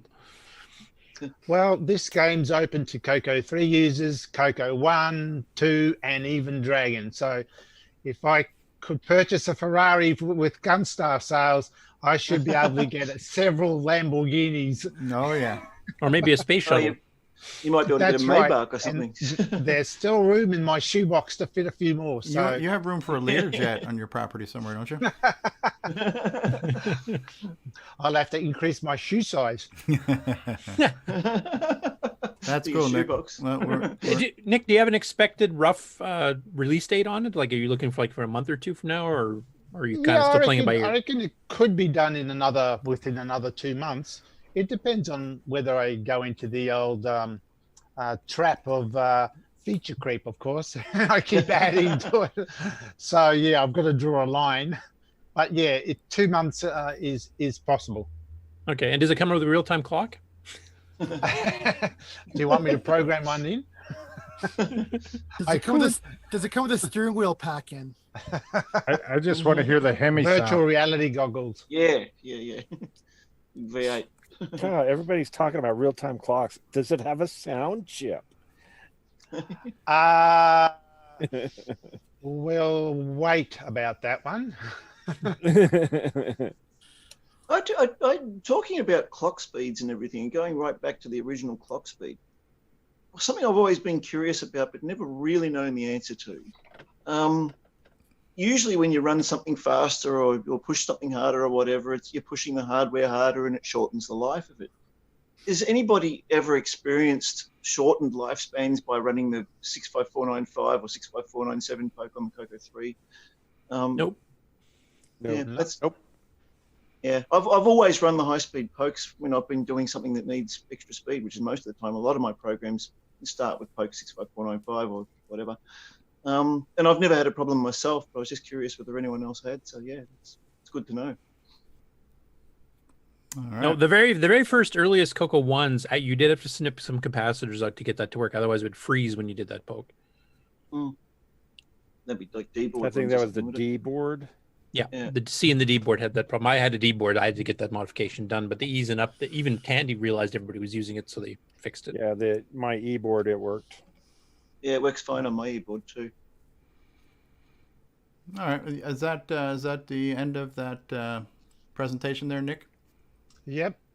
It's looking really good. Thanks for sharing that. And I think Brian Weasler, you had something you wanted to share with us as well. Yes, something I recently picked up here. I recently joined the Terry Steaky Club, and I got myself a TDP. Nice. Oh, cool. Ooh. Yeah, it's gonna need a little cleaning. It also has a single bad memory chip in it. So I was able to extra cost. What's that? No extra cost. No. Yeah. So I was able to. Yep, there it is. Yep. So it's gonna need a little cleaning, but it. What's the serial number like? It's numeric. 1914, 1914. So. Congratulations, man. Yeah. Yeah, I got that, and then because a while back here, I actually had this book that came with a CoCo package that I got. I don't know, it was in with a group of stuff. So now I got a manual to go with or a computer to go with the manual. Maybe a better way of saying it. So. And then I was going to say I had one thing, but I do have one other thing I'd like to share just a little bit because it was kind of a fun little project. I'll just share my screen real quick here. Does it have to do with a real-time clock? No, no real-time clock. Is this coming through okay? Yeah. So this was something, Boise Pete has his CoCo Collector videos going. And in one of his videos, he had commented that he had put some of his CoCos that didn't have original boxes into boxes so he could store them. And I had a number of CoCos, and this is more than just CoCos in here. There's some CoCos in some other systems, but mostly CoCos. I went out onto Amazon and I actually found a box that's 15 by 15 by 4. And a CoCo 1 fits into them beautifully. A CoCo 2 obviously would fit in there very nicely. But I went and, because I had them all kind of stored in a tub, stacked on top of each other. If I wanted to find a certain one, I had to kind of rummage through it all. Well, I went and I made labels, and I put each one into its own box. So it's made it a little bit nicer to keep it a little more organized and stuff. So that was kind of a fun little project I did this past week as well. What do those boxes cost? I want to say a bundle. Well, let's see if you give me just a couple seconds here. Yes. And can you provide a link? I can provide a link here. I can do that. I can share that with the group there. Give me 1 second here. Just a couple taps of my finger here. It looks good though. I think you need some Ron Delvaux stickers on those boxes. Yeah. There you go. Yeah, there you go. There you go. Make them look pretty. This week on CoCo Hoarders. CoCo Hoarders. It's not First step is admitting that you have a problem. Yeah, it's not hoarding, collecting. organized. I wonder if you can get those boxes in white. Yeah, that would be new. That'd be nice. Yeah, that'd be cool. Here we are. It was a bundle of 25, and they were $27.25, so about $1 like a box. $1 a box. Oh, nice. Yeah. I'll be right back. Neat. And so yeah, they're 15 by 15 by 4. So Okay. yeah, I can. Where you guys want me to put that link out there? You can put it in Zoom. Just send I it to can me, post Brian. in- Don't send it to anybody else. Just Yeah, just, if you want to put it in the Zoom chat, I can post it out at the YouTube. Okay. Yeah, because that was recorded as part of the show. So. Yep. They'll become like toilet paper. Everybody will have them and there'll be none available. They were kind of nice. I mean, it's not a necessarily a high quality box, but hey, they're just stacked there. So yeah, no, that's neat. So in another couple years, somebody will be getting scratched. Somebody will be making reproduction CoCo boxes. That thought actually crossed my mind. Is I don't know what that would take or what kind of volume a person has to order, but that would be kind of cool to have a mock, But mock CoCo box. boxes It starts weren't out that as pretty. It starts out as a flat, cutout, Mhm. and then you fold it. It's one So thing it I could wish be I'd printed. kept. It's one thing I wish I'd kept my original box for my original CoCo, but I didn't, unfortunately. Right. Thank you. That's all I had to show. Neat. That's cool. Did anybody else have anything to do? Because I was going to save myself for last before we put the show out of its misery. No, we're good. All right. So how do I'm trying to, I used to be able to spotlight stuff. Mute my video, Yeah. stop video, spotlight video. Yeah, I'm having a hard time with that spotlight thing. All right, Yeah, they moved so this week has been my Raspberry Pi week and my Cocoa Pi week, and so I've actually ordered a Cocoa Pi 4 now that's supposed to be here today, and there's going to be a new image of the Cocoa Pi project for the Pi 4 that I'm hopefully going to be setting up today too, but my Cocoa Pi 3 is going to be in my living room, and it's going to be kind of like my Coco gaming console. So I figured, what's the coolest way to control my Pi 3 in my living room? And I got this item here. Let me turn on the backlit keyboard here. So, wake up. All right, can you guys see this? Oh, that's cool. Okay, so this is a backlit keyboard. It is completely rechargeable and stuff. So you got all your different keys. Is it chiclet? It is chiclety, yes. So it's a backlit keyboard, and it just has a single little USB receiver you plug in. It's like 2.4 gigahertz wireless. But check this out. When you turn it around, dun dun dun dun. What is it? It is that's cool. a very Xbox 360 Xbox-like controller. So it's got 2 analog thumbsticks here. It's got your 4 buttons here. It's got some bumpers and some triggers. And so this is going to be like I'm mostly going to be playing games on the CoCo in my living room. And when I need to use the keyboard, I've got a little keyboard here. And this all fits kind of in the palm of your hand. And this was like $23 on Amazon. So it's pretty cheap. Is there a cover for the bottom? What do you mean, cover for the bottom? So you're not typing your name backwards. Well, no, what it is there's a switch. So when you look at it here, there's a switch that switches between keyboard or joystick. So it'll be one or the other. Yeah, right? yeah. It's got caps lock, Is slide that- on and stuff. Is that like a little touchpad down the bottom there? Yeah, this is your touchpad, and that works pretty good. I actually plugged it into my PC, so that works pretty good. Bluetooth? No, it's not Bluetooth. It's just got a generic RF receiver. Wi-Fi. Yeah. Oh, okay. Yep. Yeah. So for $23, as long as it's halfway decent, I don't expect this thing to be amazing, but it should be decent. And then this is just kind of opening up this whole thing of using the Cocoa Pi out in my living room as kind of this convenience toy to play with that I can just do some fun things with. Like right now, I've got it running Ron Klein's high color images on a slideshow on my 60-inch TV. It's just running through CoCo images on my TV. Ron Delvaux. Ron Delvaux. Sorry about that. Yeah, thank you, Ron. I'll be able to boot up Nitrous 9 ease of use beta and use it. Finally, a good use for it. Yeah, Go ahead. you know what I mean. So and so my original Cocoa Pi 3. Look at that trash can. Yeah, I've had it for 3 years. I've done nothing with it. It's going in the living room now. It's going to get used every day. My Cocoa Pi 4 is going to be used for running Pi DriveWire. Going to be doing cross-assembly development on it and more serious type stuff, as well as emulations too. So whenever I can, rather than running, whenever I'm going to run, if I need to run MAME, I'm just going to run it on my Cocoa Pi.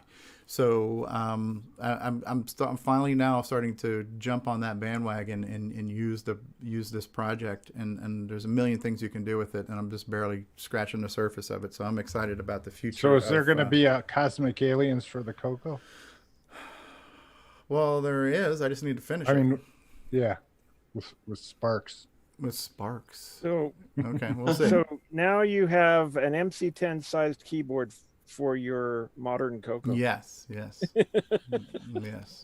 And I believe this would also hold the door open for me too if I really tried. So. So the question is, do you guys think we need to do a caboose, or do you think we've talked enough for now, and maybe we can just do maybe a gaming session tonight with Timberman? I'd say a gaming session later tonight. Save our energy. I mean. All right. So before we run the closing credits, let's just go ahead and do parting thoughts now. David O'Connor, any final words from you? Keep on cocoing. All right. I couldn't say it better myself. L. Curtis Boyle. Well, check out the new game entries on the game site and let us know if there's any games that look pretty interesting that you guys maybe have not played before. You can give suggestions to Nick for a future Game On segment. Some of the games there I even hadn't seen before that I've gone through. And also check out the manual stuff we've added for you and see if you find any spelling mistakes there. We've had a few people look through it, but we would like to get some fresh set of eyes. And any of you people that do programming under Nitrous 9 or are interested in it, you take a look at the windowing section of the manual we put up and see if it's actually well laid out and easily explains like how those new commands and stuff work, or if there's any questions, anything we should fix. That when we start getting the other parts of the manual done, that we can hit the ground running properly right off the start. If there's some suggestions you guys have. Yeah, speaking of Nitrous 9, it's on the Cocoa Pi image, so you can boot up the latest EOU beta from your Cocoa Pi. It's a simple one-step process. You just click it on the menu and it boots and you're in there, and it works, and it's really cool. So check that out. Nick Marotta, any parting thoughts from you, sir? Yeah, just thanks again, everybody, for the positive response with the Game On challenge. And again, score does not matter. If I've seen posts where, I only made it to this level and my score wasn't good enough, so I didn't submit. Just submit. We're just having fun playing together. So I really appreciate the response. Yeah. Thank you very much. Ron Delvaux, thank you for being here, sir. Yeah. Hey, I've been playing with my Pi too. It's a lot of fun, I must say. You can switch things, go back and forth, and do stuff lightning fast. Yeah. It's a lot easier than juggling with the Coco 3, but I get nostalgic. And you know what I'm thinking of doing is making like a 3-tier table or something, so I could stick all my computers on one big area and then blow a fuse. You'd be like Paul Schaefer with all your keyboards all around. I got to do something. I have to keep setting up a temporary table. 1.21 gigawatts. Yeah, that's my last thought. Mark Bosley, parting thoughts. Last thought. No, they've parted. All right, Rick Hewlin. Well, I guess I'm done with restoration. It's time to start breaking things. So. There you go, moving it up, kicking it up a notch.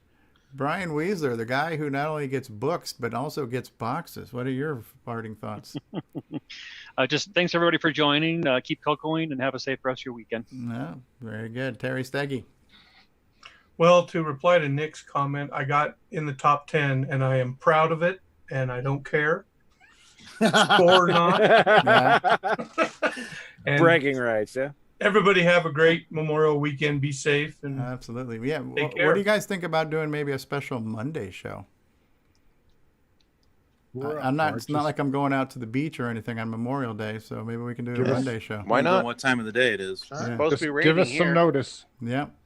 All right. Paul Shoemaker, thanks for being here. And you've had some really impressive scores over the past few weeks in Game On Challenge, so you're quite the gamer.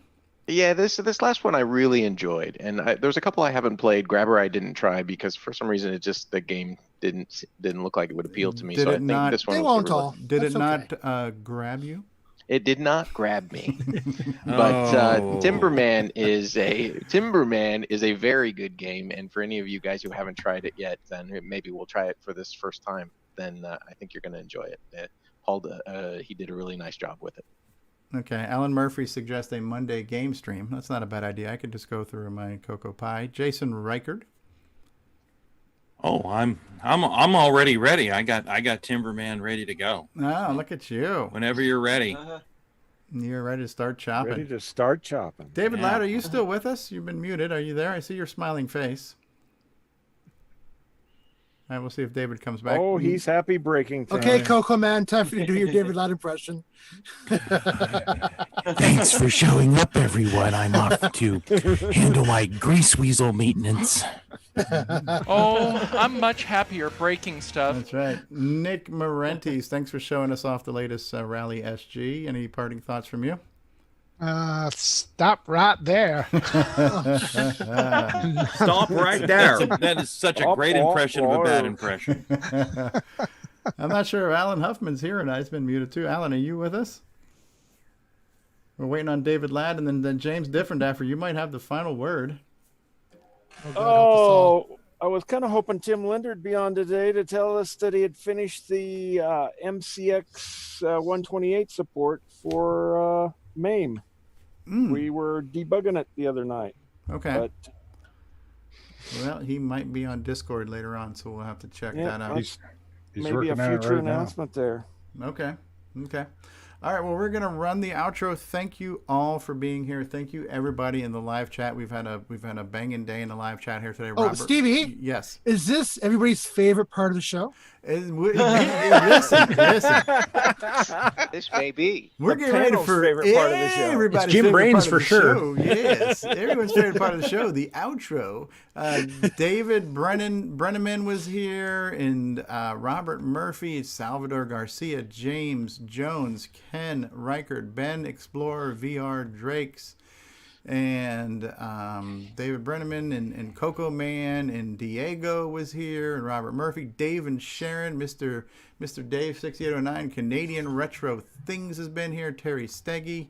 We have All Retro Innovation stopped by, Tim Linder had stopped by, DeBruce Moore had stopped by, Jim Gary was in the live chat. We just had live chat galore. So Tom C was out here, Paul Fiscarelli was out here, James Jones. So yeah, thank you all who have been watching. Thank you all who have been here. Thank you all for all you do for our community. We're going to throw the switch here. We're going to play the outro for everyone's favorite part of the show, where we stop. All right, so here we go. This concludes another episode of CoCo Talk, the world's leading live talk show featuring the Tandy Color Computer. For all things CoCo Talk, visit us on the web at CoCoTALK.live. We'd love to hear from you. Send feedback, suggestions, even segments via email to CoCoTALK@CoCoTALK.live. CoCo Talk is rocking the 8-bit world, keeping the Tandy flame alive. We may be mocked, but we'll never stop, 'cause CoCo Talk is rocking the 8-bit world.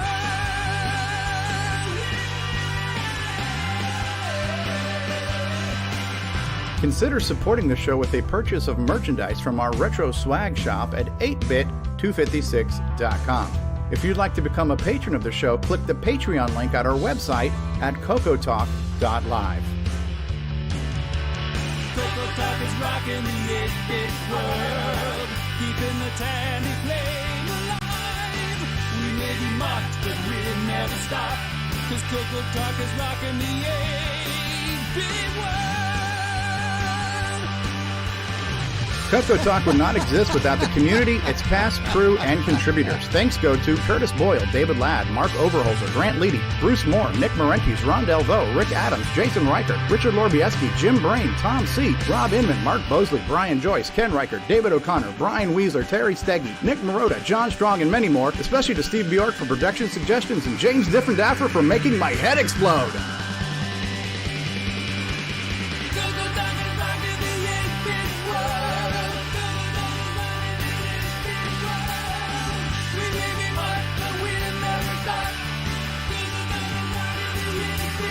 Please help support the CoCo community. by visiting some of its various contributors. A list of resources is available at imacoconut.com. That's IMACOCONUT.com. The CoCo Talk theme song is copyright 2008 by D. Bruce Moore and Greg Sheeler. Mixed, mastered, and produced by D. Bruce Moore.